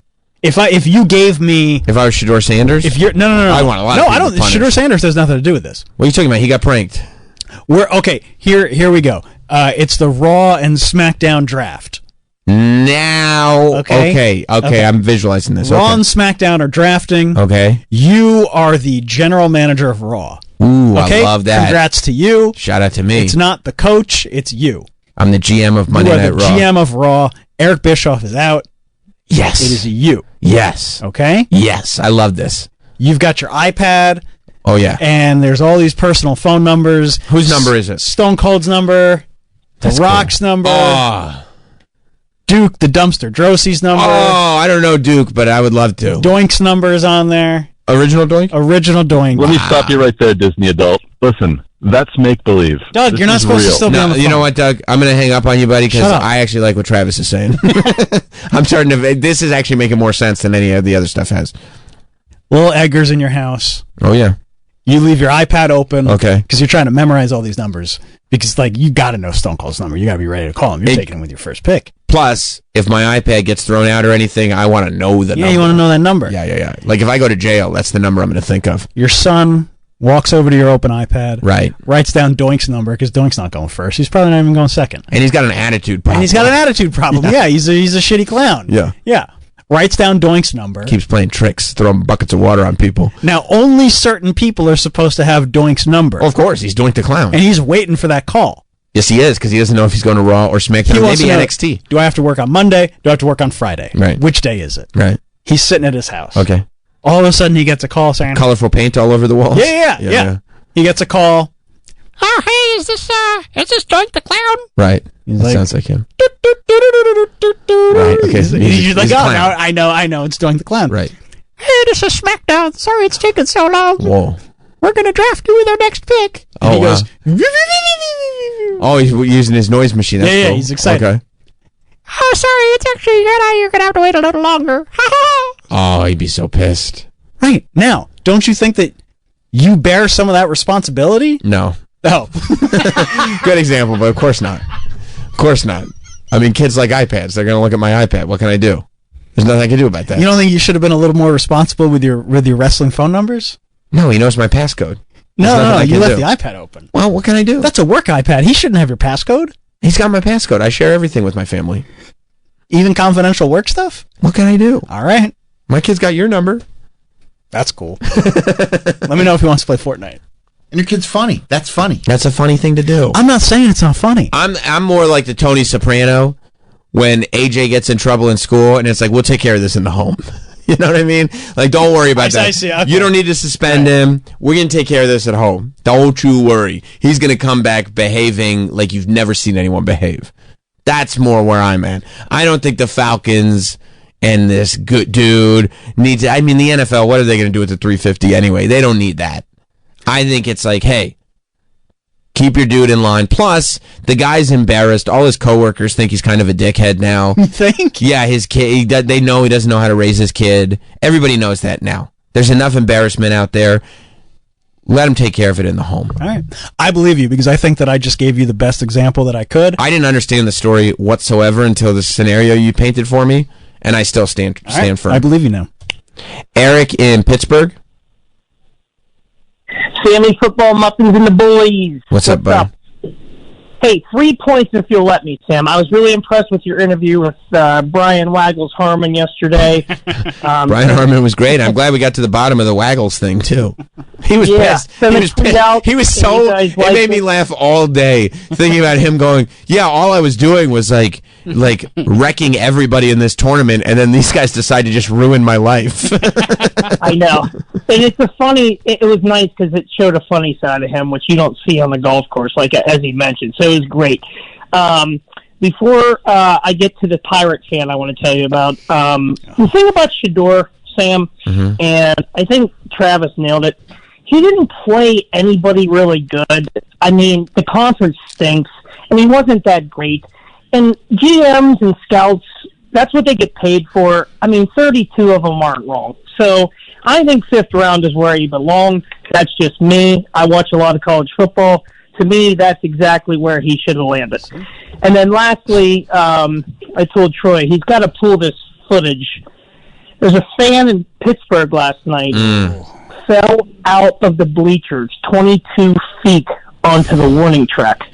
I saw that. Thank you, Eric. I just wanted to see if you saw it. Yeah. Yeah, thank you, buddy. And by the way, if you want to hear the Brian Harmon interview from yesterday, it was great. That's up on the app right now. So after the show today, you can check out that Brian Harmon interview. But yes, I did see the footage of this dude in Pittsburgh who I guess is in critical condition now. But yeah, I mean, it's tough. It's tough to watch. It's like video from in the audience because I don't think they caught it on TV. But he just like, it looks almost like because it's tough to watch, man. He flops down, like he rotates a couple times in midair, but it looks to me like he jumps up. He's first row bleachers, and it looks like he jumps up, but his weight is off balance. I don't think, dude. I don't want to speculate because he's, not doing well. There's reports that he was drinking. Yeah. But like, if you look, he gets up. You see his feet, like it looks like he's. Oh, it looks like he propels himself off. Let me see. Oh, like watch. I kind of felt like maybe he wasn't in full. Like he was. It looks like he jumps up. I think that when I was looking at it, I almost felt like he was maybe having a few. Yeah. Holding onto the rail, jumped up to cheer, and kind of propelled and himself, just completely lost control. Yeah, that's kind of where I thought it went. Looking at it, but he got real. It is a tough watch, man. Yeah. And there were like footage of the players that looked at it, just like, I mean, very shaken up by the whole thing. I was at a Yankee game once when I was younger, and it wasn't the Jim Abbott game. Oh, okay. But I saw a guy fall off the Yankee Stadium upper deck. Oh. And he flips forward and he landed on the foul net. Oh. Somehow it saved him. Yeah. I couldn't believe. And saved the people below him. Really saved the people below him. Like, we were sitting around there. We weren't directly under him, but you could look up and just see him and he was kind of passed out up there, so I think he was drinking, but like he was just up there, and then they kept playing for a little bit. Because they didn't know. With him on the net. With him on the net, and I was like, if somebody like dings a foul up there, he's gonna get nailed, dude. But yeah, he was just up there, and he ended up being okay, and they got him off. But if he had not landed on that net, he would have been in a lot of trouble. That probably was fun to land on the net. I feel like a trapeze artist. I'm gonna be 100%. I'm not sure he remembered what had occurred based on the state that he was in. But yeah, it was a rough watch in Pittsburgh. Oof. Yeah, it was. Yeah. Hopefully he ends up okay, but yeah, it looks like that's like a fear that I always have up there, just because like falling off the balcony. Just because it's possible, like it's not going to happen. Yeah, I get that. But you know what I mean? Just because like the balcony only goes up to like your upper thigh or something, and you realize you could. Yeah. There's and nothing like perception when you're up there. Exactly. Exactly. That's oof. Well, let's take a break. We have a lot to discuss today. A lot more, I should say, to discuss today. Elon Musk had a great joke that we might want to highlight, and it appears that I was right on the money with my Billy McFarland prediction. When are you not? You know what? That's 100% right. We're also going to be joined, hopefully, unless she flakes, which she's flaked before, by Nicole Ryan from the Morning Mashup later this morning. Stick around.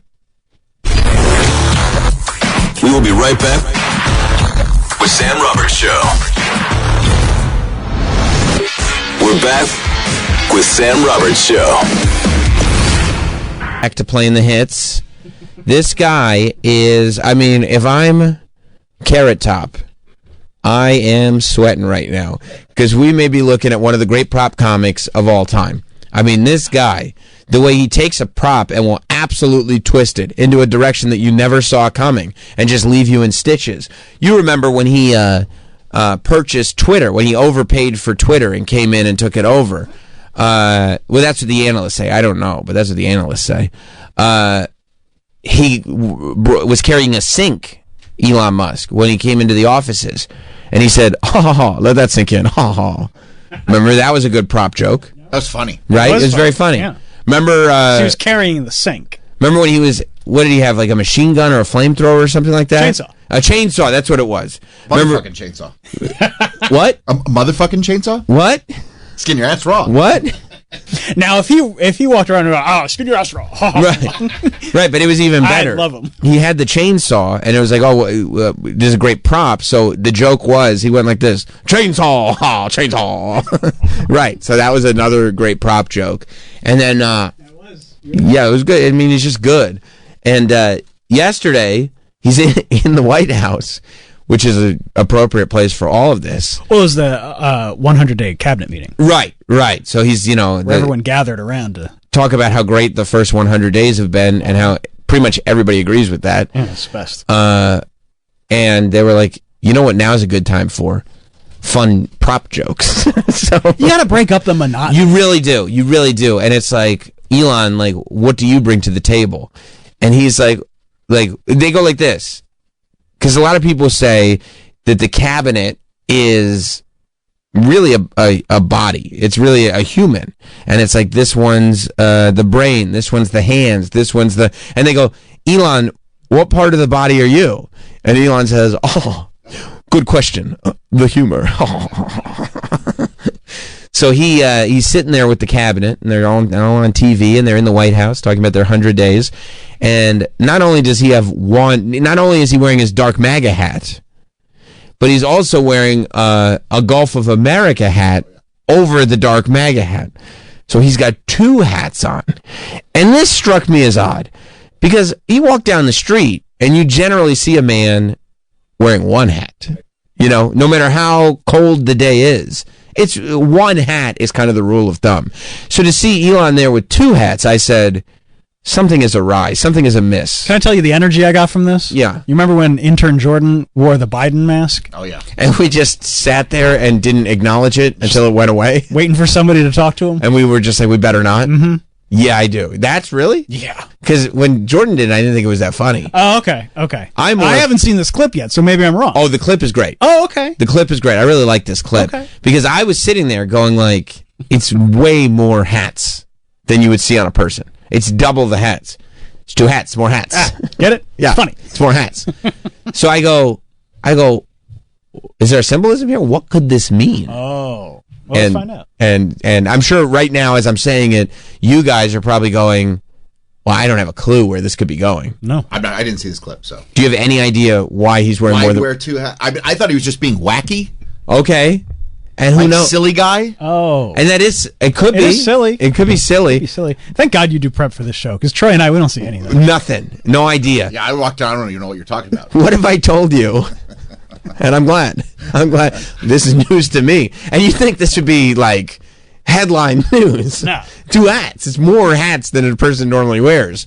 There's so many headlines you could write. What if I told you that there was a deeper meaning to this that he would explain through one of his great prop joke punchlines? Can we watch the clip? Yeah. Okay. Yeah, it goes beyond, though, being wacky, silly 2-hat guy. Kelly, thank you very much. Elon, I love the double hat, by the way. He's the only one that can do that. Get away with it. Well, Mr. President, they say I wear a lot of hats. It's true. Even my hat has a hat. Well, tag on that one, huh? Even my hat has a hat. See, he wears I wear a lot of hats. He wears a lot of hats, you know. Oh, because he's in charge of Doge. Mm-hmm. He's in charge of Tesla. He is building the tunnels. He's a great video game player. He wears a lot of hats. Even my hats wear hats. I like that he was like, well, I wear a lot of hats line really worked. So let me go full Voss and keep it going. Let me keep this train a rolling. Get greedy. And he said, keep the fun times. Yeah, this has no signs of stopping. So let me bust out. And he had thought of this, right? He goes, can I say even my hat has a hat? And he's like, no, I can't really say that if I don't really set up the great deep humor in the fact that I wear a lot of hats. And so then he was like, oh man, I wear a lot of hats really lit the room on fire. So I can do my hat wears a hat joke as well. I'll probably do another. Come on. Twitter is overloaded with humor right now. It's not. They go, how many laughs can you have in one clip? You're not verified. Elon, I love the double hat, by the way. He's the only one that can do that. Get away with it. Well, Mr. President, they say I wear a lot of hats. That's right. Even my hat has a hat.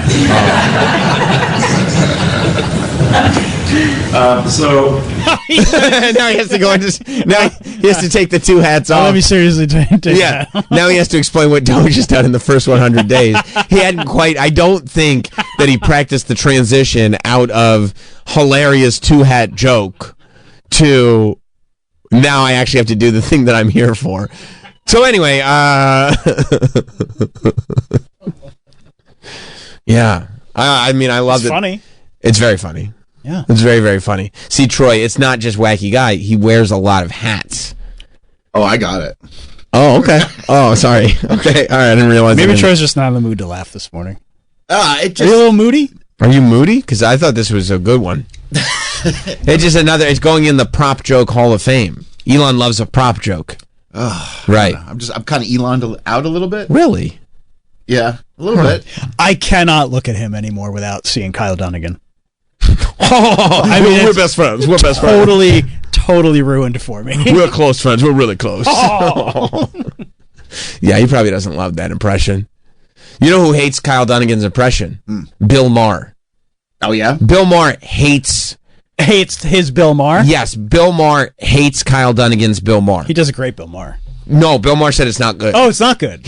Bill Maher has said it's I not didn't good. know that. Oh yeah. And Rogan was like, it's pretty good, and Bill was like, no, it isn't. No, it isn't. Yeah. Oh yeah. Bill Maher does not like Kyle Dunnigan's impression of him. He goes, no, it's really not good. Yeah, new rule, and it really is like great, but yeah. Bill Maher hates. Well, hates. Bill takes himself very seriously. He really does take himself, even on Club Random. Oh yeah. You think he'd loosen up on Club Random? On Club Random, they're having some cocktails. He's having a cocktail and a joint. Right, smoking a little weed. It's Club Random after all. No, he's wound tight. Club Random. Yeah, you would think on Club Random it'd just be kind of whatever, anything goes. Yeah, who knows what direction we're going in. But no, he does. He takes himself a little bit seriously. I like on Club Random when he gets into fights with people. He almost, I feel like he and Dwight from The Office did not get along very well on Club Random. Kid Rock made him friends with Trump on Club Random. Oh, yeah. So it can be a place where people are connected as well as separated. You could almost say he wears a lot of hats. Oh, even my hat wears a hat. Yeah. Yeah, so, Kyle Dunnigan has never been invited, unfortunately, on Club Random. But He probably won't be. No. That's probably that. But Bill Maher has gone on record of being like, it's really not a good impression. Do we have any Kyle Dunnigan as... There's something going on, but yeah. On the computer? Yeah, yeah. Well, that computer has to wear a lot of hats. Yeah, let me see if I can find it. Yeah. Because it was really funny listening to Bill Maher kind of go like, no, I really, because it's always, one thing you never want to admit, even if you don't like a parody of you can't be shitty about it. You have to go like, no, that was really funny. Yeah. Because if you say I don't like this, it's just going to bring people so much joy and pleasure. And it's going to amplify the impression so much. Like anybody who had not seen Kyle Dunnigan's Bill Maher, it's like, now I can't wait to see it. I got to see this. And like even if they didn't love it, the fact that Bill Maher doesn't like it makes you love it a lot. Yeah. Because even you're a Bill Maher fan. Sure. But he takes himself seriously enough. Yeah. That if something's getting under his skin, it's funny. It's entertaining. Yeah. Because you want to see his balls get busted a little bit. Right. And you want to see him get upset. Yeah, he's funny when he's upset. Yes, he is.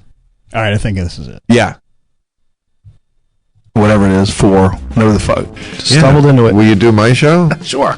Okay, I asked you before, and you were very squirrely there's about so many it. people, they're all talking over each other for They're sound not, bites. I heard you say that once Yeah, when you were that's how I laughing at feel. some guy doing a terrible impression of me, and it's a very Kyle Kalinske. even he called him. He's talking about Kyle Dunnigan, but even Joe immediately thinks it's funny that Bill Maher doesn't like the Kyle Dunnigan impression. Yeah. Because it is. He has a great impression of you. I didn't know who he was. Have you ever seen the face swap version that he does of you on Instagram? No. Oh, I don't know what. Find that before we leave. What's that? No. Did I say Kalinske? Find it. He wants. Sorry, Kyle. Show him. He wants to show. He's gonna him, hate it. To be like, I think you're wrong. I think you're gonna love this. And by the way, that's the right thing for Joe to do. 100%. Meanwhile, he's like, no, I didn't think it was very good at all. Really? Oh, you'll like the face swap version. Then. He's like, I thought it was great, and then he put your face over his face. It was great.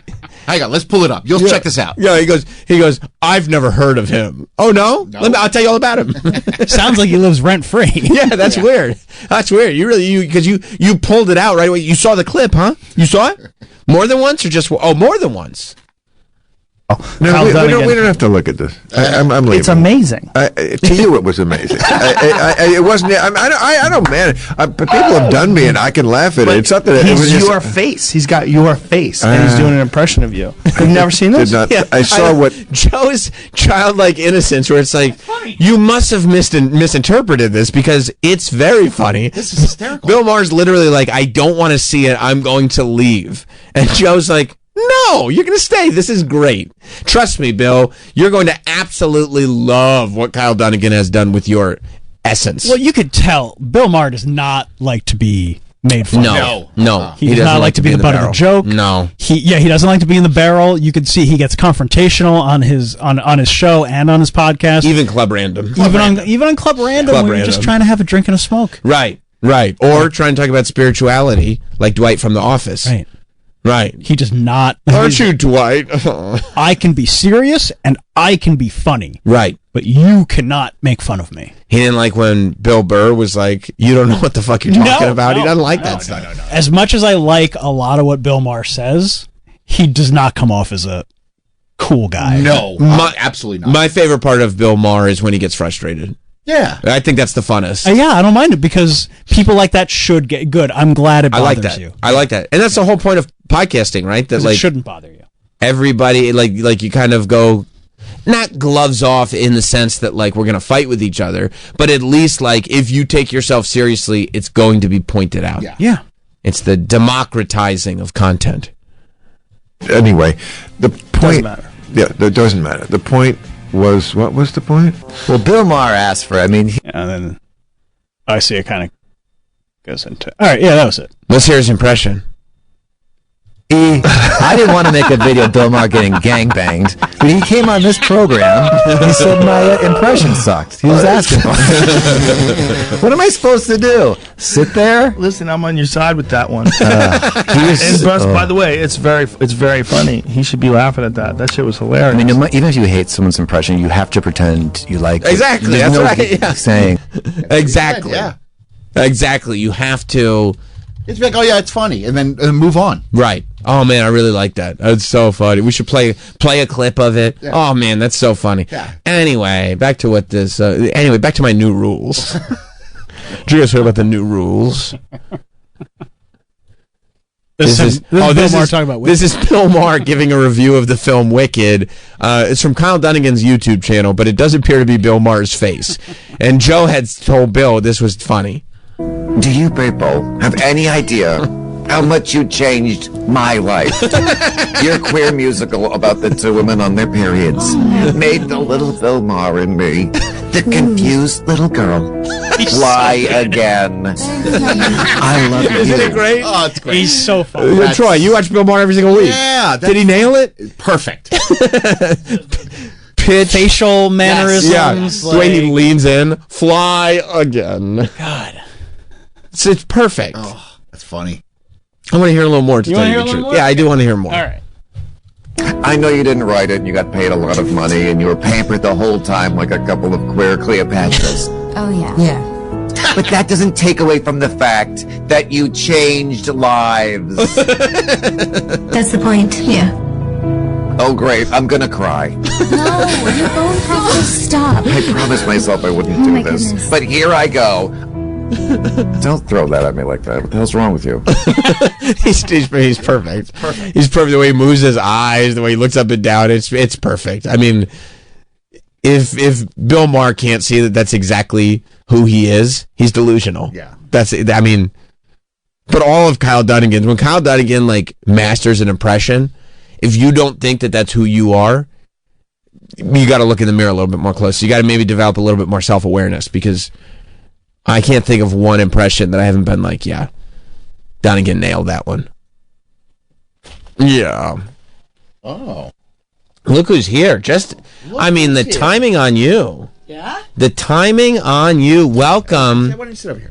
Welcome, Nicole Ryan from television's The Morning Mashup. Televisions? I don't know. I was just trying to blow you up a little bit. Thank We you. were just talking about Kyle Dunnigan's impression of Bill Maher and how much Bill Maher hates it.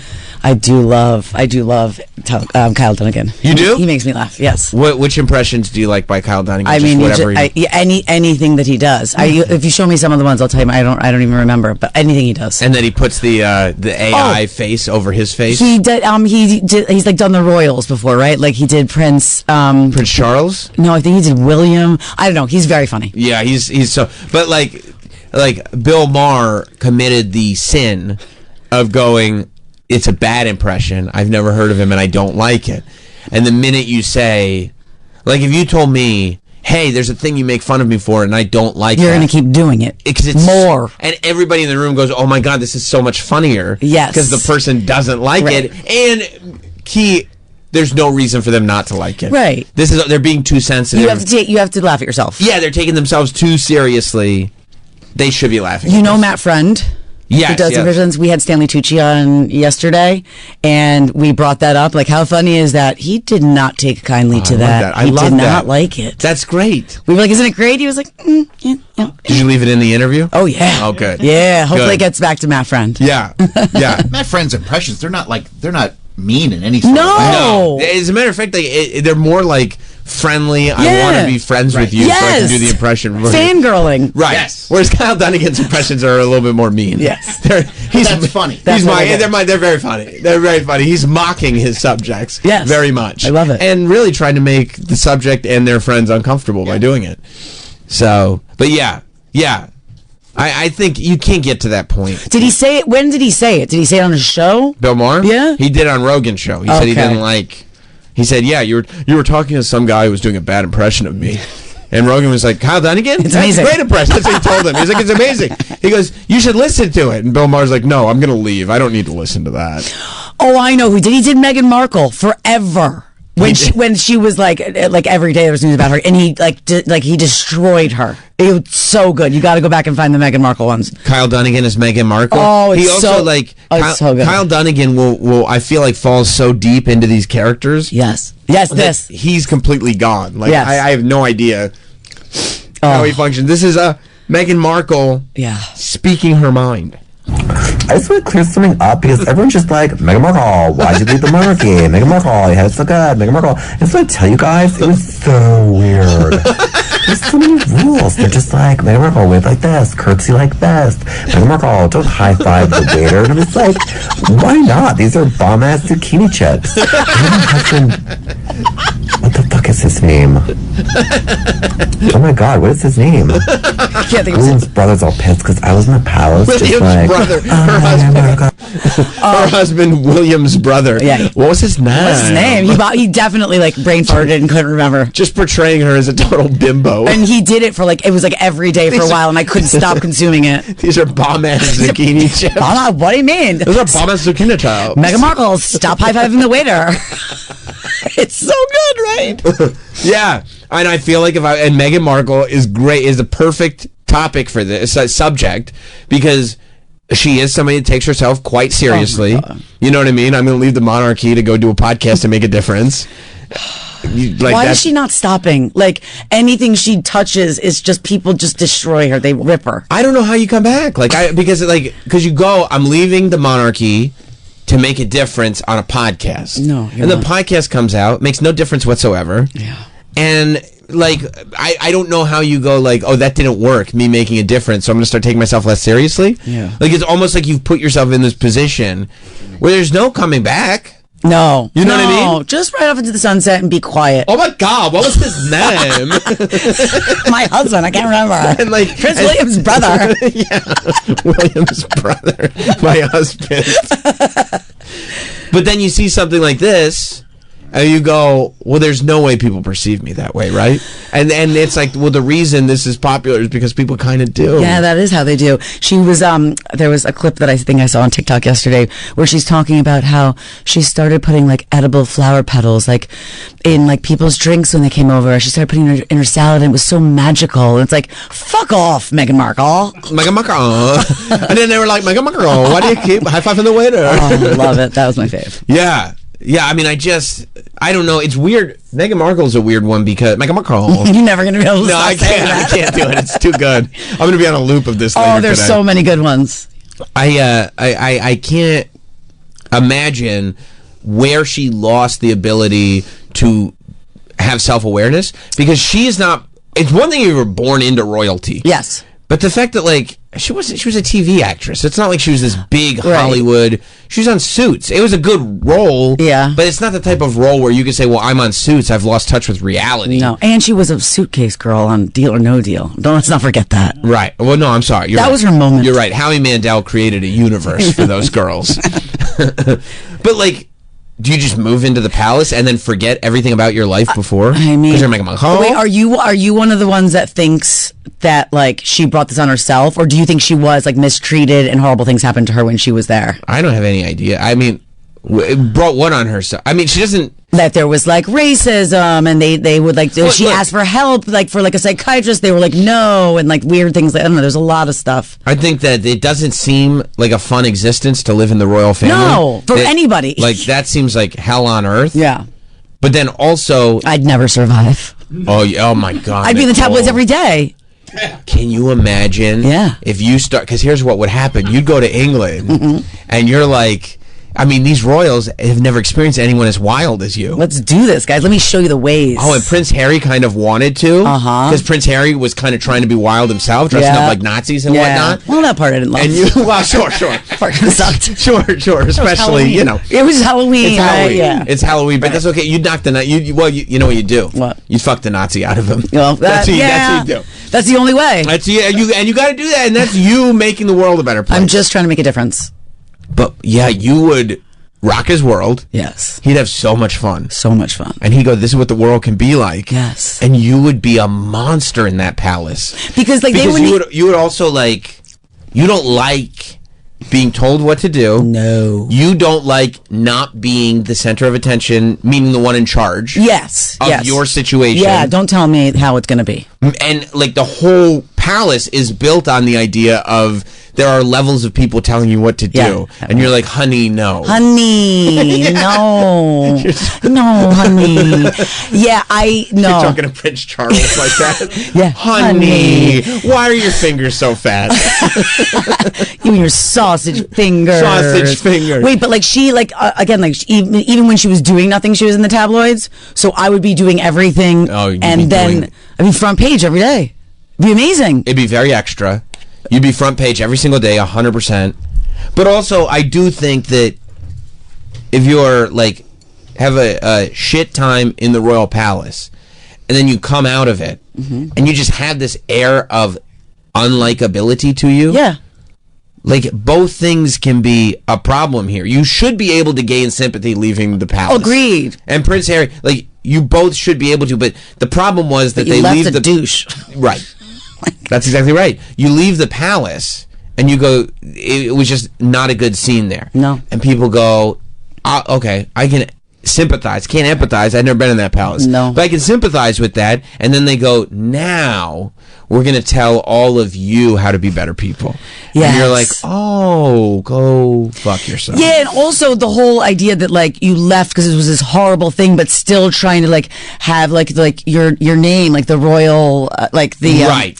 Well, we're still gonna be celebrities, right? And we're still gonna be royal, and we still get like the royal like security. And we still get what are they like? What are their names? Like she's the Duchess of whatever. What is that called? I can't think right now. Titles? Royal title? Yeah, like she still wants a royal title. But you left. You don't get no title. Right, bitch. That's right. It's well over. said, by the way. And that's how she'd be speaking in the palace. don't get no. That's how Nicole would be like, oh no, you don't get no title. Honey, no, bitch. Oh, you crazy? Can you imagine? Because I've seen the text that you send your husband when you go on an anger loop. Oof. And they're like, I mean, if the tabloids picked up on it, oh my God. they go like, They get screenshots. It She would would be release them. you would release them. Well, I She don't would be care. posting videos of Prince Harry yelling in traffic. You really would. You know I would. You think it was cute. Well, it is. And It's Prince Harry endearing. would, because it's not endearing. Not. Because for some reason everybody thinks it's fine that your husband uses the worst profanities with the kids just sitting in the back seat, and that's just a fine thing. They're numb to it. They're desensitized. Which is worse. No, it's not.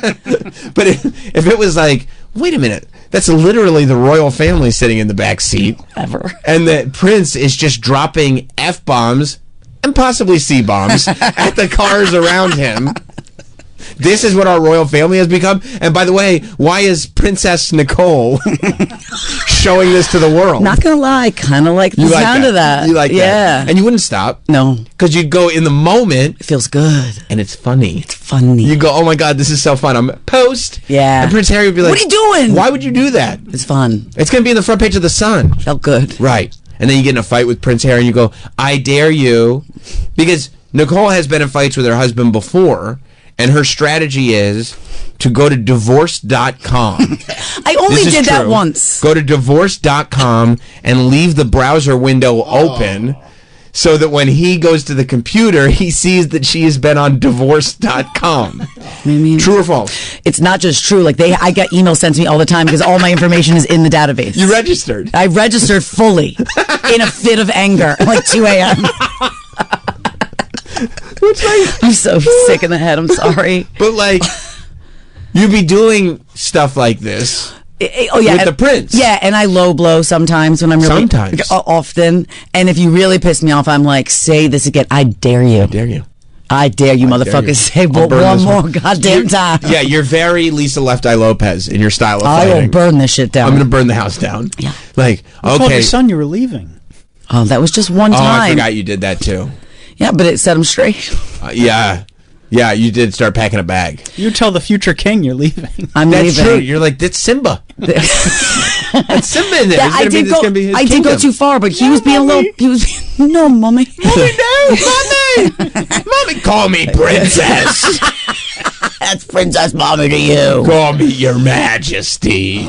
Yeah. Yeah, you'd be sitting there, leaving browser windows open, being like, just so you know, I'm emailing all of this to the Sun. This is an option. The Sun. By the way, I'm emailing it to the Daily Mail as we speak. Yes. Keep talking. Yes. You hold your phone up and go, I'm recording you, and I'm sending it to the press.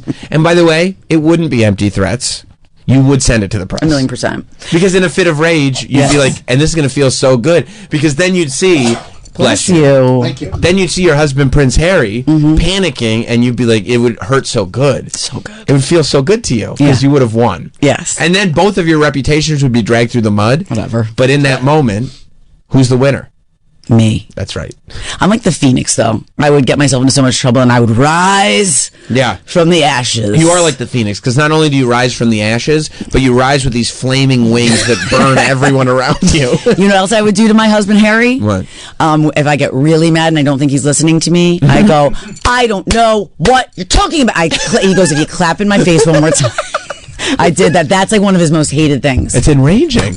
You do that to your husband? I've done it a couple times, and he warned me if I ever did it again, we would have a problem. Do you ever think to yourself, because I've had arguments with my wife where I go like, I just want to point out that what you're saying right now are things that would bother you if I said it to you. Okay. Right? Yes. Like forget about where we are right now. If I said this to you, you would be bothered. Yeah. As evidenced by, I've said it to you before and you've been bothered. That's a good argument tactic. Well, it's not even a tactic. It's true. I know. I'm saying it's a good thing to bring up. There's a hypocrisy to what's happening. Have you ever thought to yourself, if someone did this to me in an argument, I'd be really hurt by in that? the middle of the argument? Hell no. You don't think about that? No, I'm not. What if he says, if I did this to you, you wouldn't like it? He said that to me a million times. I don't care. No, but honestly, we're in the middle. Like, I'm not thinking logically. I can be irrational. I understand that. I own it. No. But like in that moment, it's off of emotion.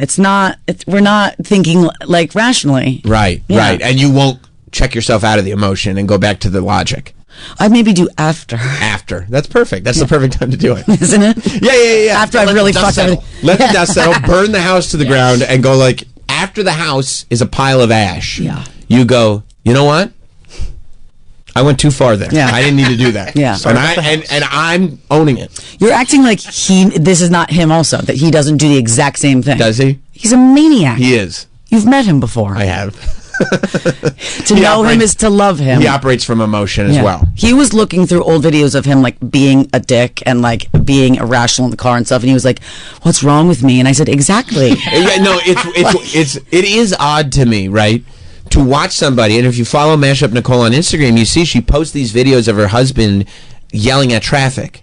But what's interesting to me is you've been doing it for years, and if you were to chronicle, you would see many of it on the same roads. Yeah. So it's almost like you really need to get to a point where you leave the house going, based on my previous experiences, there will be traffic. Yes, I need to remain zen. I'm going to allot time for that and just understand that the traffic's going to be there.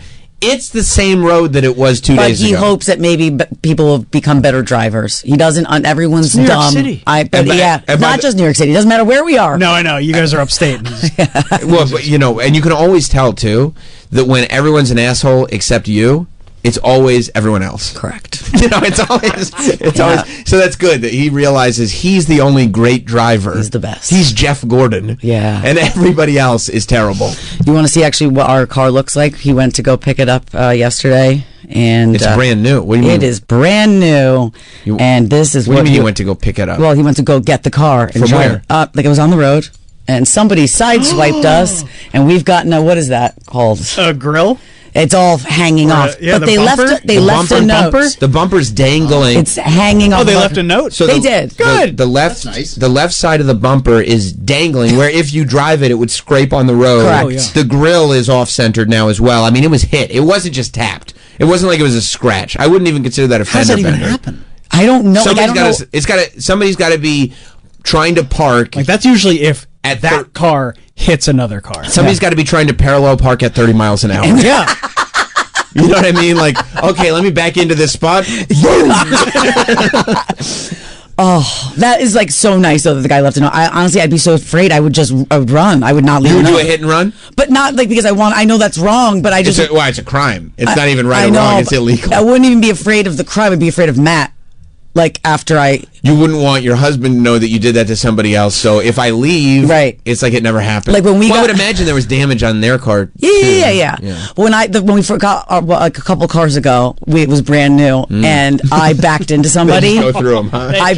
I backed one after another. Yeah, I backed into Like credit we cards. leased them, so it's like you get a new one after. And smash it, and you not only do you lease them, and then you enter the demolition derby. Give me the insurance because I'm gonna fuck that up. What's your insurance cost? They treat it like a rental car. Well, we bought the insurance on this, so I've only got this one thing. I backed up, and and the person came around. I said that they slammed into me, but I really backed into them. You did. You did. Yeah. He was not happy. That you lied about that? Accusing him of He was like, "What the fuck are you talking I was about?" like, I swear, I'm pulling in, and they just came around and slammed into me. You swear to who? God? No. Your children? Nope. No. Just swear. Your husband? Yeah, I'll swear on him. That works. Sure. Why not? Why not? Did the note like have his info on Yeah, it? yeah. He's like a nice British guy. Like maybe that's You why. can tell that from. Did he write it in no, an he accent? spoke to him on the phone yesterday. Oh, okay. Yes. I thought he wrote like Cheerio. I accidentally hit your car. Okay, that makes sense. Hey, mate. Yeah. No. So Yeah, that makes sense. Yeah, so that's fun. No, we got to be prepared for situations like that. Like Troy, you're engaged now. Yeah. You're engaged? Yeah. For how long? Oh, about 2 years. 5 years. Oh, it's been forever. Tell him congratulations. Congratulations. Thank you. Yeah. Thank you. 2 years, right? Why aren't you married yet if you're engaged for 2 years? We're figuring out. Well, she just had back surgery. It's a whole thing. I don't know if that's why. She just had back surgery like What? a month ago. Are We you just talked about are it. you afraid? Yeah, I don't No, know. I'm not afraid. I'm not afraid of anything. Are you sure? I'm fucking man, bro. Fearless. Yeah. Yeah. I am the man. Fearless. You didn't get him an engagement? I apparently not. I didn't know. I'm so excited for you, even though it's so late. You owe him one. It's amazing. We were just talking- Was it a romantic proposal? Yeah. Yeah. It was. Yeah. Well, he had to do a romantic proposal because he was not going to marry her. So like, there's not going to be a wedding. Let's make the proposal something Yeah. nice. It was Paradise Cove. My God. That's Down in Malibu. Let's make the proposal memorable because there's not going to be a ceremony. Yeah, sure. Something will happen. It just has a way of working itself out, right? mine was not romantic. Your proposal? Mine was on the air. And we did a taste test, and they had me blindfolded, and they were squirting ketchup in my mouth, and I was trying to tell if it was generic ketchup or Heinz. And then you're like, this isn't even ketchup. And then I took him off, and the blindfold off, and he was there. I'm like, that's not romantic. It was sweet that he did it on the air, but like, Was it sweet that he did it on the air? yeah. You know what I didn't do? What? Do it on the air. I don't remember what you did. I mean, mine was. Okay. I did. Mine was great. You pulled out all the stops? I knocked her socks off. You brought her a wrestling night for WrestleMania? I did. Right, you had to because there was a false alarm that really. You made the one I did on the air was the false alarm. That was on the air, but that's a prank. Oh, that's a funny prank. How did she take the prank? Poorly. Yeah, look. You even look like you still feel bad about it. Because you know what the funny thing is? So we were on Ron and Fez at the time. Okay. And it was the wrestling trivia challenge with Fez. Me versus Fez. Okay. And she already felt uncomfortable because I put her up as a wager. I don't remember what the wager was. You're a dick. But I put her up and she was like, why would you involve me in this? I was like, because I'm going to win. Hey, It doesn't matter. Like, we could put the house up on the line. I'm beating Fez. Yeah. Like, it's no problem. And she was like, what if they fix it? And I was like, fuck, I didn't even think of that. Did they? No. I won. I fucking won, of course. And but Ron goes like, he goes, you know, Sam's girlfriend is here, which was my girlfriend at the time. He goes, and you didn't think we were just here for a wrestling trivia competition, did you? And she was like, what? And we hadn't talked about this at all before, but he was like, nope, Sam, I think you have something to ask. Are you serious? And like I looked, and Ron was like looking at me, and I come from the yes and school. Okay, we're moving and we're showing and going. You I know am what really mean? disappointed in you. I didn't know what to do, and so I pretended like I was about to propose, but then got into the wrestling trivia. I don't know what to say right now. How did I never hear the story? I thought it was not a big deal. It's a very big deal. She I know. was crushed. I know now. They're too late. It was too late. So she, by the way, you never made the mistake again.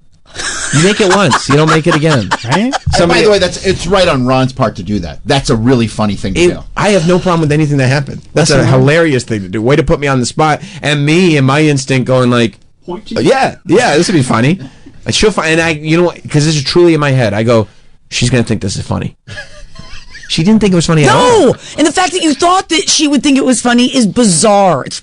Not only did she not, but she was. I mean, she's a real one. So aware. for the rest of the radio appearance, she kept up all appearances. Good. Okay. All good. We had a great time. Everything was great. Were you sweating? No. I thought she was like, yeah. because I literally thought, I was like, this is just a thing that happened. Like, yeah. I thought no way about it, nothing. You stepped out of the studio and she grabbed you by the ear. As soon as the show was done, she was furious. And I was like. Did she cry? I go, I don't think she cried. But I go, what are you mad at? Oh. I had no idea. Oh. And she was like, what did you just embarrassed me. I was like, what are you talking about? This happened in front of Ron? No. This was after. Oh, after. After, privately. Because she's, you know. I have douche chills for And I was you. like, I was like, I didn't know how seriously you'd take. Okay, all right. Okay, all right. Did you say I am sorry? Yeah, I took ownership. Sorry. Yeah. And then what? Won't do that again. I would still hate your guts for that. The anger is not over if you say I'm sorry. Because you're an unhealthy person. I know, I'm furious right now. Don't tell me she was fine after you said I'm sorry. Well, it took a little bit of time. Yeah. But it wasn't like, you know what? Even though you're sorry and made a mistake, I'm going to ruin your life out of spite. Like, that's not the type of person No, she I is. wouldn't ruin your life out of spite. You would attempt. I would try to make it even. She didn't go to divorce.com when you guys got home. Go to divorce.com. Before we're married. She'd probably like go and start flirting with some guy on the air or something like that. Like, oh, look at the, like Nicole would do crazy shit. Yeah, that cause I'm angry right now for her and thinking the things that I would do. Get like a wild lap dance from a Chippendale. Right, exactly right. She'd find the dancing bear. Fuck your best friend. Yeah. Like, why would you do that? I did do that. Did a radio thing. What are you talking about? I did to get back at my ex-boyfriend. I fucked his best friend. Was he your ex at the time? Yeah, well, we had just broken up. And you were like, you know what I'm going to do? Yeah. Fuck your best friend. Yeah. First of all, way to pay off being somebody's best friend. That rules. I mean, it was my fault. I mean, Right? If you're like somebody's best friend and Nicole comes up to you, especially like wild years, Nicole comes up to you and goes, hey, I'm going to get back at this guy by you and me. I mean, he fought it for a getting second, to know then each he other. did not. He wasn't fighting. He did. He was trying to be a good friend. No, please stop. Oh, we really shouldn't. Okay. Yeah, no. I mean, don't wrong me, or I'll fuck your best friend. That's right. That's right. I would imagine there was a lot of passion. Like she wanted to make this hurt to the ex-boyfriend. Right. So it was a real like. So it was like this guy knew like she was down for a good time. Would you do that if that happened to you? If you were the best friend, would you ruin the friendship? Would you sleep with me? Yeah.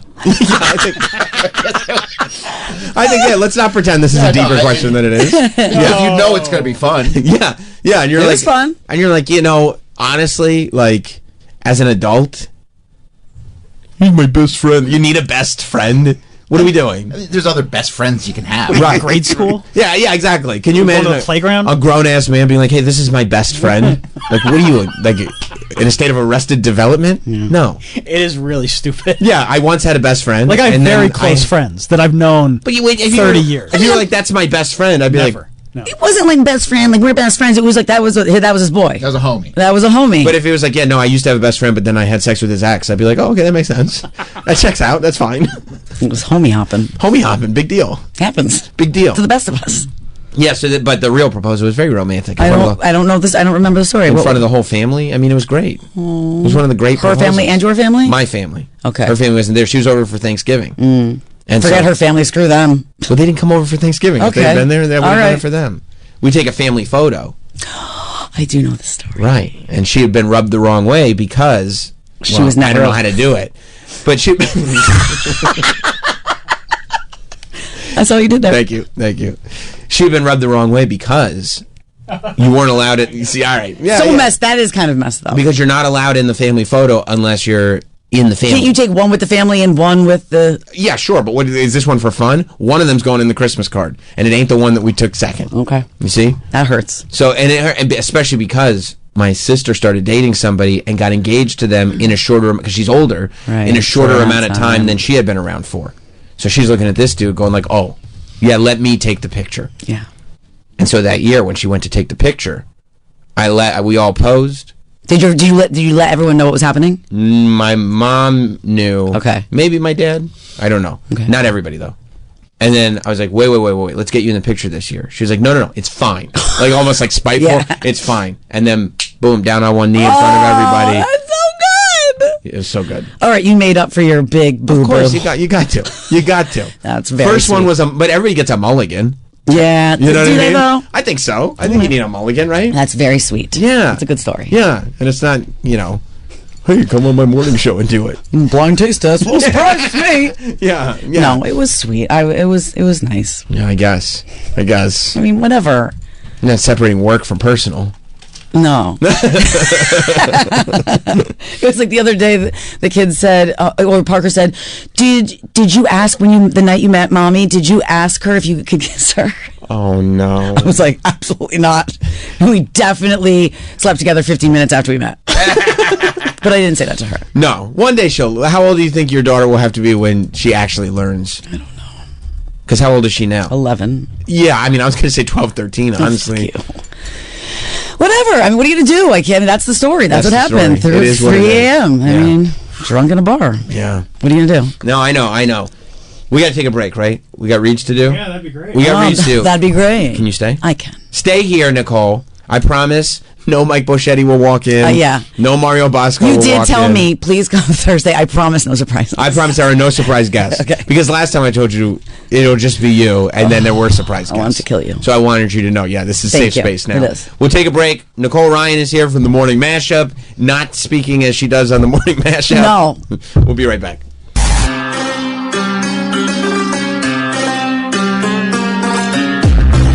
We'll be right back with Sam Roberts Show. You're back with Sam Roberts Show. Rich Davis from the 90s on 9. That's where I know him from. Yeah. Pop You can 2K. hear her on the Satisfying podcast, although this week there is no Satisfying podcast. This is my fault this week. Well, we're both very busy. We're very popular. I'm jumping around. You're talking to, 9 different Jonas Brothers this week. I don't know why. It was Just come together. Why can't you travel together? You're Jonas Brothers. Well, it's funny. We were come talking on the same day. We were talking to Joe, and we were like, "Your brother's coming tomorrow." He was like, "He is." I feel like they just always know because they're brothers. Like, just communicate. I don't know. They still wearing those rings? They are not. Okay. They are not. That was a weird era. But to make up for it, Nicole is here with us today, and I know you're a Theo Von fan. Oh, I can't stop consuming Theo Von quotes. You like his quotes? He just makes me laugh. I just love him. I want to be his friend. Yeah. Who was on his show that we were playing last week? Zuckerberg? No, there was before Zuck. Ben Affleck. Ben Affleck. Yes, we were playing Ben Affleck clips because he was talking about acting, but he was also talking about Shamokin. So we love that. Shamokin, Pennsylvania. But this week he had on Zucks, Mark Zuckerberg, the Zucks, who is on a press tour right now because he has reached level 5 of pretending to be a person, and he wants to promote that. He's gone through all of his classes, and I guess they just released the Meta AI app. Okay. Which, I don't know, I'm even too scared to download it. Yeah. I don't know. Troy, have you fucked at all with Meta AI? No, I think I'm okay. You love AI, though. I do, but I'm in my AI kind of pocket. Okay, you love your ChatGPT. You love OpenAI. OpenAI, and I like Midjourney. You love Midjourney. You know what I keep getting coming up on my For You page, and it's making me crazy? The AI things where it's like a seal or something, and they're covered in like lots of little things that make me want to like rip it off. Right. And then a fisherman comes and like saves them and gets them off. I keep getting things like that, animals covered in things, and then someone comes and like scrapes them off. And It's very tactile. It's ruining. It makes me crazy. You don't like it. I don't like it, so I It's- keep trying not to. But then you watch it, and then it's more in the FYP. Correct. Wow. You strike me as the type that might get tricked by AI a lot. I have. I think I've sent you things, and I'm like, what the fuck? And I'm like, this is not real, Nicole. This is not real. Yeah. It's happened a few times. No, that's true. Well, yeah, I don't know. Do you know anything about the Meta AI app? Have you tried it? I have no idea. You hate it. What are you looking at me for? It's because Troy loves AI. Okay. He gets all his artwork from AI. Okay. He gets everything from AI. Okay. He's like, hey, to Troy, anything that can wipe out people. Yeah. That's his thing. He Yeah, loves AI's that. the homie. Well, yeah, and then I turned my cat into a cartoon. I mean, that's so fun. I turned Toots into one of those lucky cats. I mean, it's That's so fun. And like some guy will go like, hey, I'll do it for $75, and Troy will be like, no, I can get it done for free. Yeah. How many AI photos of Toots do you think he has on his phone? I mean, There's a lot. Is that the name of your cat, Toots? Mr. Toots. That's is so Troy's cat. cute. thank you. I have a picture of Hot Dog there sitting in his underwear. Why does he look like he just got caught with an underage girl? Well, that's from a real photo. That actually was from a real photo. We had him in his underwear in a hotel room. Why did you do that? That's No, somebody else took the photo and sent it to us, and we saved it for. Was it a girl? No, it was a boy. Oh, okay. just so you know what we're talking about, this is the real photo. I would never show it to people out of context. Okay. That's the original photo. What is he doing?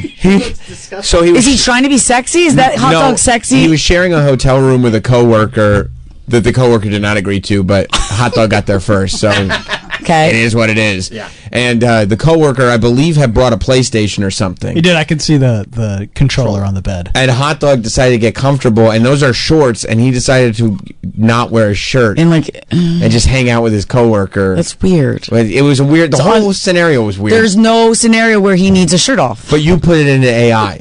I put it just to see what it looks like. Okay. It's fun. Curious. Sure. It's fun. You love AI. I love it. Look at this one of Toots. Isn't that cute? I'm good on Toots, but it is very cute. It's a It cartoon. is cute. It is cute. It's a cartoon of Toots. This is my fiance with Toots. Oh, that one I like. It's it's anime style. Yeah. That's Yeah. cool. That's he cool. really does love it. A lot of artists are like, hey, we actually make anime portraits of Yeah. photographs, and it's really taking our whole livelihood away. Yeah. And Troy is like, I wish you guys would stop talking so much. I'm trying to talk to ChatGPT right now. The homie. Yeah. I love AI. I'm trying to get my prompts. I'm trying to perfect my prompts. It is annoying when it's like they Troy's a genius at it. Yeah, I would say genius. I'm having fun with it. but they ask too many questions. I'm like, make this, and then it's like, would you like it like this? And I'm like, just stop asking me questions. Right. Do what I say. Right. It's annoying. Right. Whereas Travis won't do anything with AI. He hates AI. Okay. He hates AI. It's because Travis is not particularly skilled, so he That feels has nothing like, to do with anything. That was my interpretation. I support artists, and I think Yes. it's taking. Yes. It's a real bad thing. Yeah. Travis is worried because he's very prone to like AI as it is now, which is not great. Right. Could already replace Travis. so he's that's what worried. he's really He's a little worried worried about. about that. Okay. Yeah. Like AI with I mean, like, you ask me to look for stuff all the time. You can just ask ChatGPT. can you put it on there? Yeah. You know what? You're fired. Yeah. Yeah. Oh, that's great. I'm Can you just done. put on a voice command and Peace. see yourself out? So I don't know anything about Meta AI, but I'll try it out. I like AI. I think AI is great. I think it's good. You do? I think we should further it. I just think it's fun, but I don't want it used to replace us. I think we should. going to. You think it should replace people? Well, you saw that Trump is going to now put it into schools for Perfect. like kindergarten through. No, that's Right, so they don't have to learn anything. They just ask ChatGPT. Well, China's been doing that already since I saw an article earlier this year that they've been teaching that's not AI though. That's A1. AI. What's the difference? Well, there's a politician What's happening? who said A1 instead of AI. Oh, like the sauce? The politician read The it wrong. politician is the head of the Department of Education. That was just a That's simple a problem. No, that was just you would have done that. No, I would not call AI A1. Stanley T would have. Absolutely. Absolutely.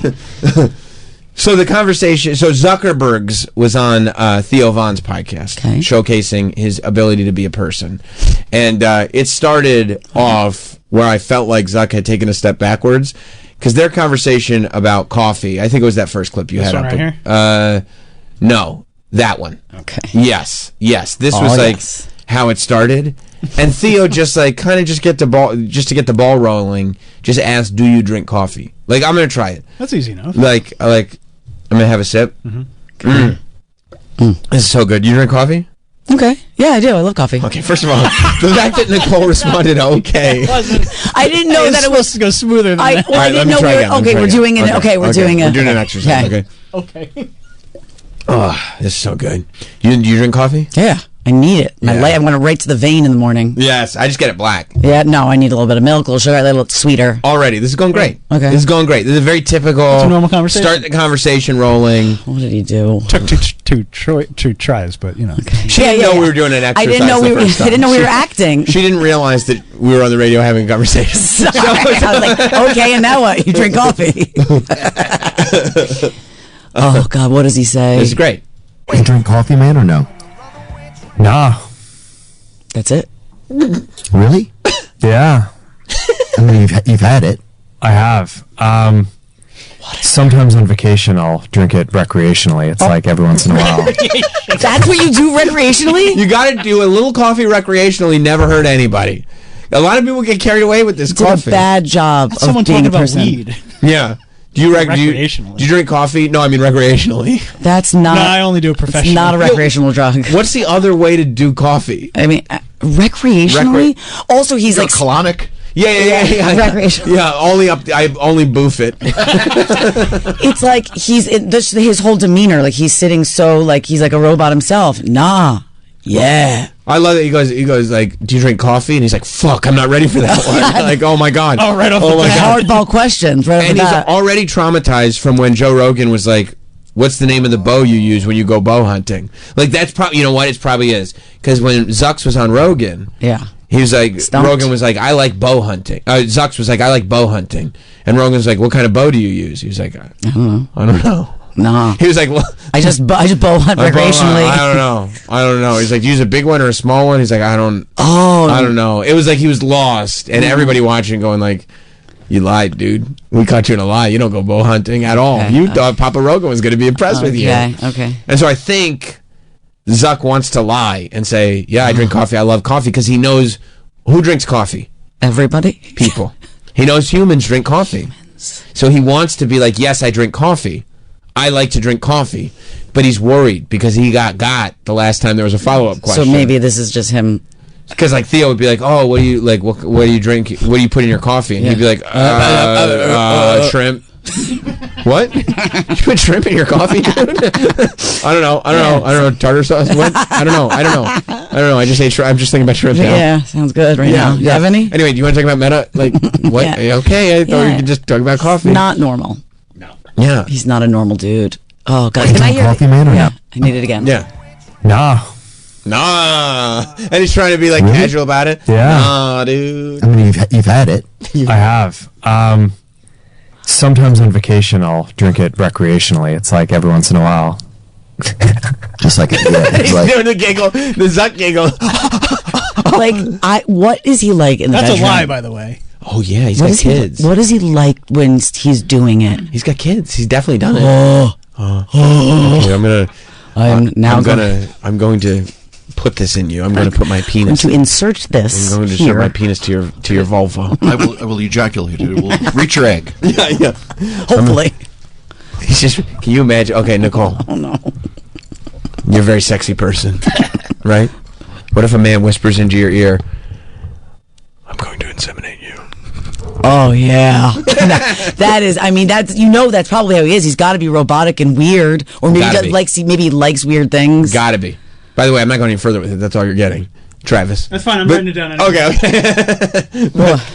He's getting ready for bits. Oh, okay. You know, isolating. We do crazy things. You never know what you might need. You never know. You never know. And we could boost that. Oh yeah, I can push that real loud. Oh yeah. We can make it shouting. I'll use AI for that. I don't think, but guys, I don't think it's funny. So don't do it. Yeah, but you're right. He's got to be like a. I mean, like he just wants to go. It seems like he wants to go back to work. Yeah, it's like everything about him is so mechanical. Yeah, and like, but he's trying hard. He's like, what if my t-shirt sleeves was longer? because that's cool. Is it? Right? And like, yeah, this is. And you see how his both hands are on the table, like he's ready to, like, I don't even know, like, what is that? He's so uncomfortable. And he's wearing, are those meta glasses you think that he's wearing? They're nerdy glasses. I didn't know that till Travis said that. I was like, oh, no, he's doing like, I thought he was just doing like a hipster look. Like a Bob Kelly? Right. He's so wildly unattractive. It's unbelievable. Bob Kelly? No! Wow. I love Bobby. No, sucks. But yes. But yes. Yeah, no, that wasn't what I was talking about. But, I mean, if the shoe fits. No, I love him. I'm not going to lie. No. You know, I think he's like, well, I'm cool now. Yeah, those are meta glasses. So I'll wear meta glasses and then they will be cool. They're not. No. Okay. Recreationally, it's like every once in a while. Just like it's like a celebration. Yeah, no, it's really. Yeah, no, I just hate anything that messes with. Like I don't like any kind of chemicals or anything like that. No, really? So you like to keep everything the equilibrium? Yeah, my sister gives me such a hard time about this. She's like, "You're just sitting there raw dogging reality." Wow. It's kind of true. Like, so you've had it before, yeah, but you just don't like it. Yeah, I don't like it. So when you get up in the morning, that's not your thing. Like, is there something you do? No. Yeah, I mean, I wake up and I fight people. Yeah. See, he wants, because he does, like, he trains MMA. This is so awkward. But he wants to sound like wake up and fight machismo. You know what I mean? Nothing about it is machismo. Like, what do they call it? The Maniverse? What do they like call the whole podcast world, the Broverse or something? There's a name. I know what you're saying. You know what I'm talking about? That people couple all the podcasts together. The Manosphere. Oh, I like that. If that's it. Manosphere, is that it? I think that sounds right. All of them sound great. Yeah, they all work. The Manosphere. Okay. Yeah. Zucks wants to like cement himself into the Manosphere, but he like, because I think he's being serious, and he's like, I wake up, I fight people. But he knew like it wasn't right. It didn't sound authentic, so he's like, almost a Beavis and Butthead kind of laugh. right. But or like Stewart from Beavis and Butthead. Yeah. But Theo's like, what? Oh, this is awful. Yeah, no, it's good.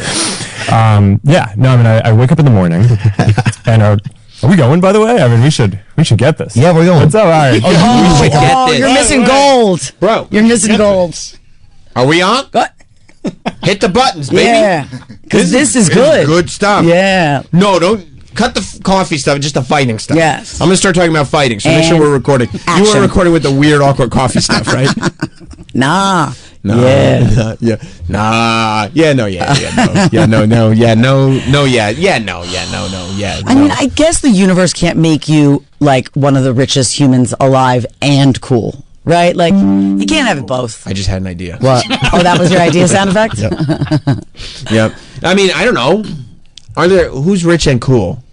Nobody. Rich and I don't know. Actually. I mean, from like not Davis. From tech work. Like we're not talking. Oh, you get it? I get it. That was funny. You got jokes today. You got jokes this morning. You like that one? You didn't want to laugh. Okay, that was funny. Okay. You're talking about rich and cool, like moguls, not like. They have to be Zuck's level rich. That's what I'm saying. Not like you I can't have a just be million. like right. Arnold Schwarzenegger. No. I want like rich. this level. He's rich. He's not rich enough. I'm asking. Yes. He's not rich enough for the exercise. Yeah, like is there anyone this rich that's like handsome and like fucking cool? What about Tom Sandoval? He's not. What?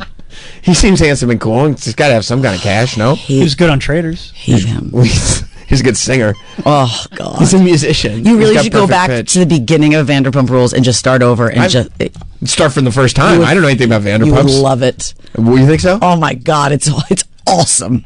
You can watch Vanderpump? It's a dumpster fire. You got so much better things to do. Did you keep going with Severance? Did you finish? No. Get it together. He does this. He watches almost an entire show and then he stops. Well, guess who we just got pitched? Who? Mr. Milchick. Yeah. So you best watch the next season, bro. Have you ever seen me come in? Don't bro me, bro. I came to an interview yesterday. These guys were like, "What is Sam like a golf fan now? He knows everything about golf all of a sudden." Yeah, I know. I thought maybe you guys would give me something to bring home to Matt, but no, alas. all I got is large, and Matt's not a large. Yeah. Hit him with that double X. Yeah, I mean, right. Otherwise, it starts snugging all the wrong spots. You know what I'm saying?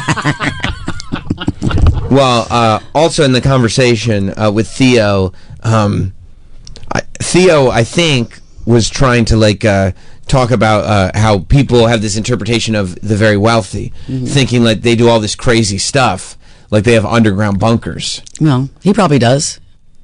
What if I told you that Zucks was like, that's not that crazy? and goes like, well, I mean, I kind of do. Right. Is California emperor, dude? Does that feel like that ever? No. Man, it's like I feel like I wish that people did what I wanted them to do. It's like that would be fun. Can you but pause for a second? Like, more people need to make a bigger deal out of that statement. That's not a normal thing. Wish people did what I want. Control people. Yes. Like, people don't do what I want. I wish they did. Like, I don't. I've never walked around wishing people would just do what I want them to do. No, not all the time, but I wish, I got my way. Right? Like if I said, please do this so I could get this, I wish you did what I told you to do. I know, but you're like not a good person. Okay, if you want to, I didn't know where I was going with that. I think I'm a very I didn't good say person. that. I have a good I heart. mean, you thought that the at the end of White Lotus that the lady got a happy ending because she got $5 million. Nicole was literally like, that was a happy ending. That is a happy ending. That's Would not you a be- happy ending. Would you be happy if you were on a boat on your way to go open up a spa, you just got $5 million and your whole life has changed? She's completely sold out everything that she wants. What? She's rich though. And the boat didn't blow up. And the boat didn't blow up. I was thinking it might. Are you making fun of me or you really thought? No, why would I make fun of you? He thought that too? You're joking. I hate you all.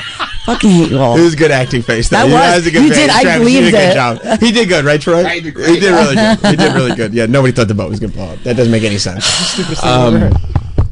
Yeah, so anyway, this is Zuck's talking about his bunker. No. Nah. Man, it's like I feel like I wish that people did what I wanted them to do. It's like that would be fun, but in the meantime, you can have some fun. Yeah. What? Oh, yeah. I would have a chopper. I don't even know what I would have. I would have an underground tunnel, even if it came right back up next to where it started. I do have an underground tunnel. Do you really? Yeah. What? Yeah. In Well, this ranch in Kauai. Yeah. In the U.S. See, I was trying to come up with stupid stuff And to you say. have that. And he's like, I mean, I have an underground tunnel. I mean, that's how great Theo is. Like, he's so easy. Yeah. That he literally just wants a tunnel. And a helicopter. And a helicopter, yeah. He doesn't even care where the tunnel goes. He wants it to just go right back up. Right back up is fine. Yeah. He just wants an underground tunnel. To say he could go underground. So that he could be like, hee. That's the underground tunnel. Where does it open? No, it's the same. It just loops. Isn't Zuck's like a big like doomsday guy? Yeah. Okay. Yeah. He's got like a whole property in like Hawaii or something, 'cause right? he's, Yeah. Like pushing us in that direction. No, I don't think so. Oh, yeah. You do. It's definitely not the AI, though. Do you really? Yeah. Yeah. In Well, this ranch in Kauai, where there's this whole thing where people were like, there's this whole meme about how people are saying I built this like bunker underground. It's like more of underground storage Bring it up. situation, but Oh my God, I it's, love that. There's this whole ridiculous meme that I have an underground bunker. It's really just used for storage right now. But what are you storing? Oh, mainly end of the world prep. Mainly like MREs, Canned goods, toilet paper, you know. Yeah, I have a big battery down there that we can run electricity off of. Yeah. You know, We'll be just good. like that's what we're storing down there. Beds. Obviously. Yeah. it's like more of DVDs because we probably won't have internet. storage situation, but yeah, no, it's oh wow. Zucky got that bunky. What's under the ground? I love him so much, Zucky got Zucky got that bunky. That's why I love him. Water, right? It's basically what you just said. It's sort of a tunnel that just goes to another building. Yeah. But by the way, that's not not what Theo said. Now you're talking about tunnels that go to different buildings. Yeah. Theo just wants a tunnel. He wants it to open in the same place. Yeah, it's basically a slide. Yeah, is what Theo basically wants. is what he wants. That's correct. Like he kind of just wants a A slide. 360 slide. Yeah. Whereas like Zucky got that bunky. yeah, Zucky's bunky is like. I mean, we're talking about under the Denver airport. You know what I'm talking about, right, Troy? You bet I do. Okay. But it's a good place to hide a little bit of dope, though. That's what I would say, dude. Those are the good. That's what I would do anyway. Yeah. But, I defer there. yeah. So you've never used drugs or? I mean, I don't know. Dare really worked on me. Not me. They didn't. California emperor, dude. Does that feel like?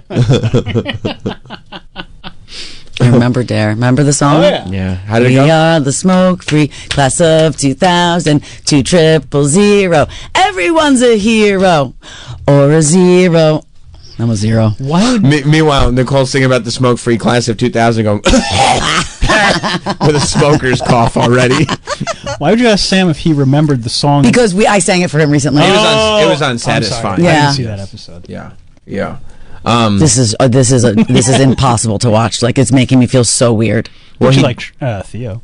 I do love Theo, He did bring up but not Zucks. the idea that people say he's a robot. Zucks did. Oh, he did. It hurts him. He said it hurts. It hurts his feelings. Does he say it here? Yeah. Okay. Oh, we're gonna. And we're buffering. I got it. Oh, come on. Don't worry. Are smarter than a lot of people think, and I think ultimately drive the direction that society goes in. You so like people a lot of times, like there's guys who are like kind of, you know, Elon Musk is probably like a socially awkward guy, and I would say I think that's yeah. We all are. Right. We all are, right? I think we all are. Yeah. And it's interesting that there's probably people. Right?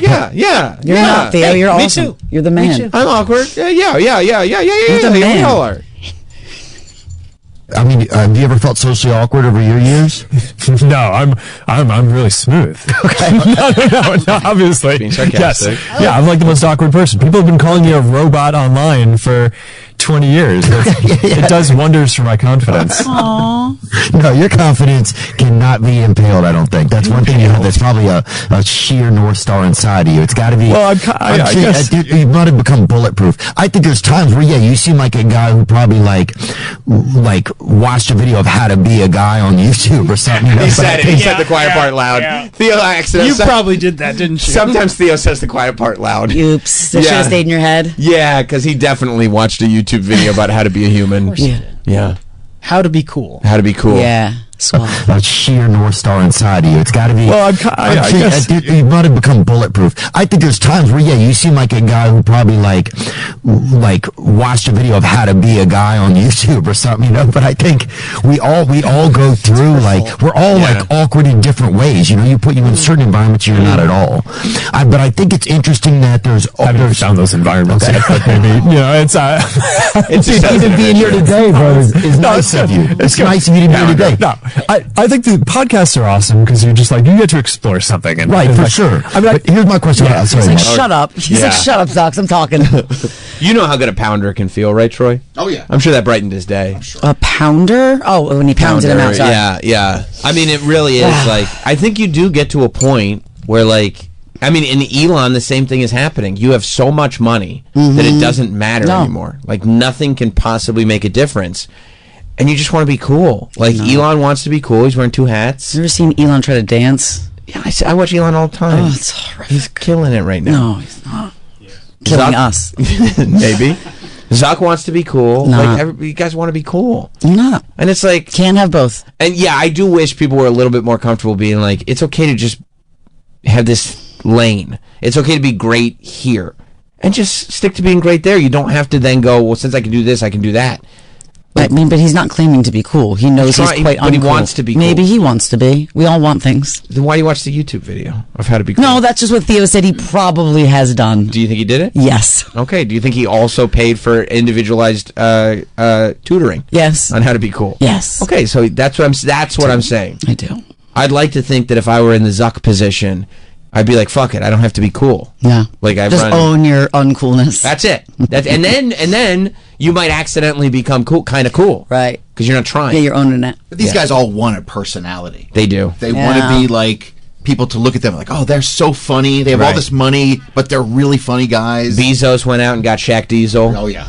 Ugh, I can't stand him. Why? I don't want to look at his face. Why? I don't know, it annoys me, and I love me some Amazon. But Amazon Prime is like one of my favorite places to shop, but I just can't. He just looks like I want to punch him in the nose. He's like Katy Perry to space. Oh, you think that's bullshit? No!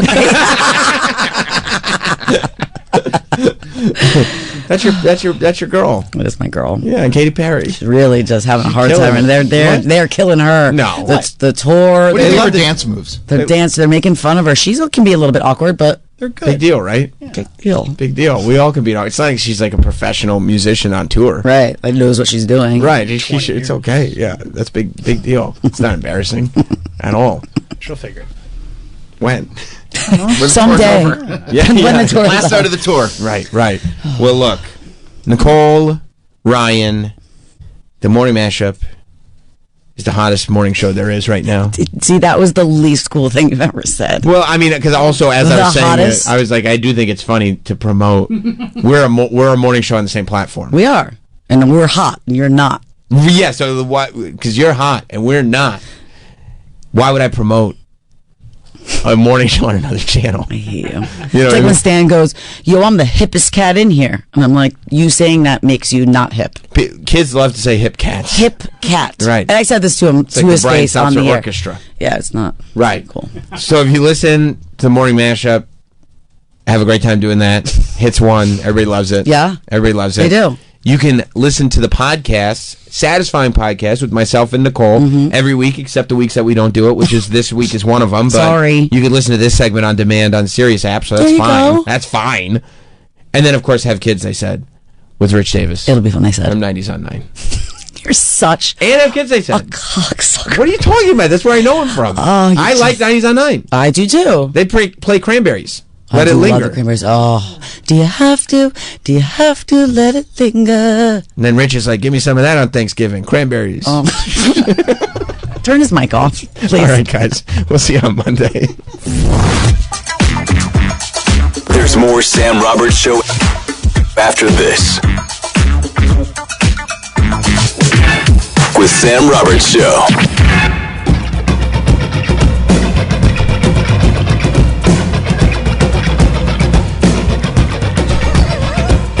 Welcome back. Sam Roberts Show.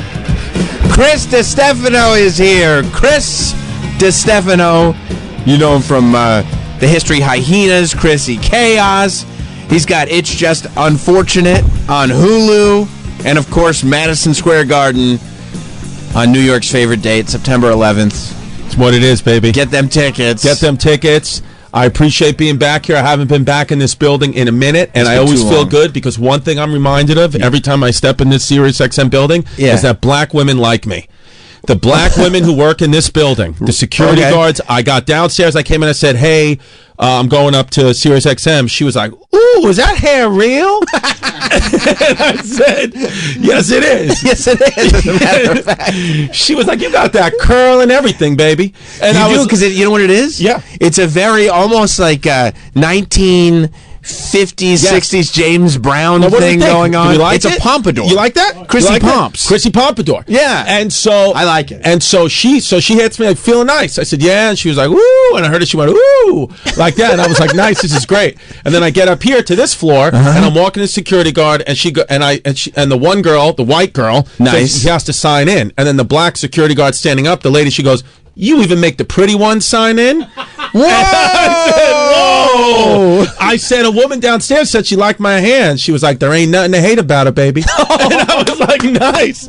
And I was just felt great. Wow. And then you come in here, and Danielle, our intern, walks in, and she doesn't just care goes about like me this. at all. She goes like this. Hi. Hi. Yeah, that's it. She doesn't care. She's not talking to me about my hair, about how handsome I am. She doesn't care. She's just in her white world. Right. In her dumb white world. Right. You want to be in black people's world. You do. That's the world that I want to live in. And is this new? That's why I've moved to the Bronx. You moved to the Bronx? No. Close, Westchester. Westchester's the best. Do you live in Westchester? Of course I do. Dude, let me tell you something. What's your First of all, address? let's talk for a few minutes here about property taxes. Let's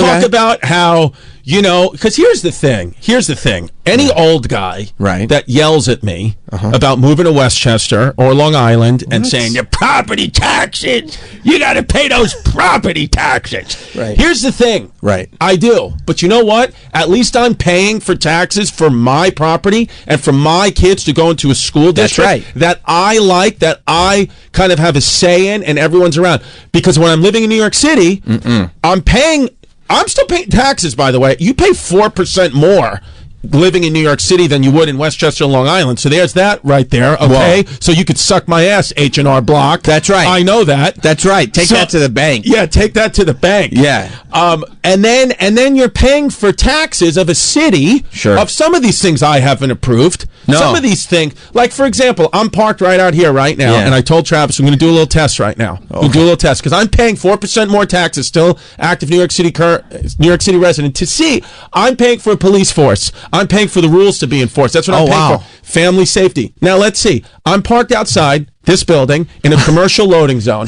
And you just went street parking for this I morning. went street parking. I said, I'm not paying for the garage anymore because every time I pay for the garage, it's $90, and if I get a ticket, it's $60. So Okay. I'll win. I'll save Chrissy money. discounts. But exactly, Chrissy discounts. I have to discount because I'm paying high property taxes. Right. So I do have to save money somewhere. Sure. So I said, if my car doesn't get towed or ticketed, 4% taxes, not worth it. Right. Getting out of New York City. But if they come and tow my car, I'll say, well, at least the money that I'm paying right now, being a New York City resident, at least you're enforcing the law. Because nobody's been enforcing the law lately, and that's why I'm out. It is. It's a terrible place, this New York City. Seriously, dude. It's horrible. I mean, Travis lives in Staten Island. It's horrible. Grimes Hill. That's where I used to live.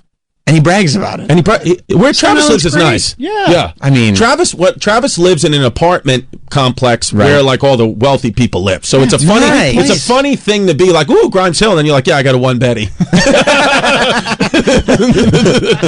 So you live in Westchester, but also have New York City residence. Well, no, I've just recently put an offer in on a home that hasn't been accepted yet in Westchester. So I'm already saying that I live there, but the offer can get rejected, and I can also do what I've done the past 5 houses I put offers in on, walked out after the inspection.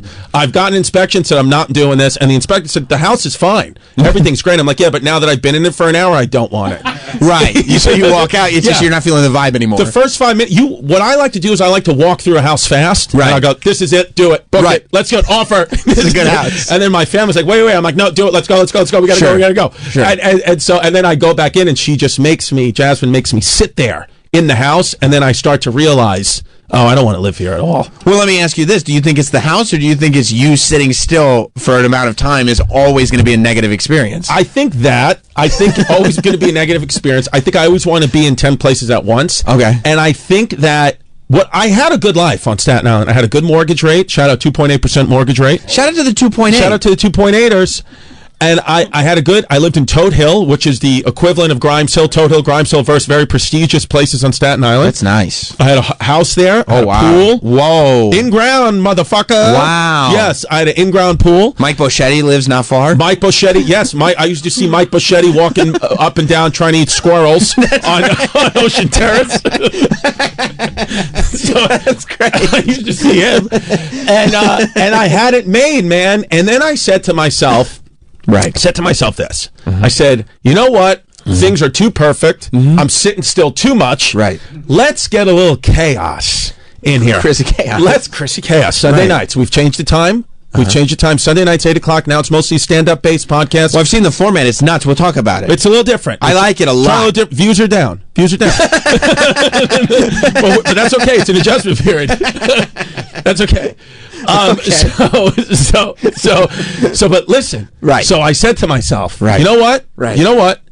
There's not enough chaos, right? Things are good. I can easily make my mortgage payment here. Kids are in good schools. We got the pool. I need to move. And the kids have friends. Everyone's set up for success now. We got to move. We could, because now it's not just you. You could upend the children's life as well. I said, listen, we got to get things moving. So I said to myself, I come home one day and I say to Jazz, I say, listen to me. I don't like living here anymore. She was like, what are you talking about? We just renovated the kitchen. And I was like, I understand that. But I can't walk to a bagel store. And she was like, but you can drive to one. I was like, yeah, but I need to walk to one for my creative flow. I need to walk to one. For your creative flow. That's what I said. I said, I feel like my career's stalling. She was like, you have Radio City sold out. I was doing the show like 3 days later. This is 3 days before I do Radio City. And it was sold out. Sold out. Completely sold out. That's a huge, for somebody to sell out Radio City sold out once, and that's the best thing they ever did. Well, that means they had a great career. And I'm not bringing that up to brag. I'm bringing that up because I'm going to get to. There's a point to me saying that. None of this felt like you were bragging. Yes. Okay. I did. Look at this guy. Yeah, I was just thinking that. This guy looks like Staten Island scum.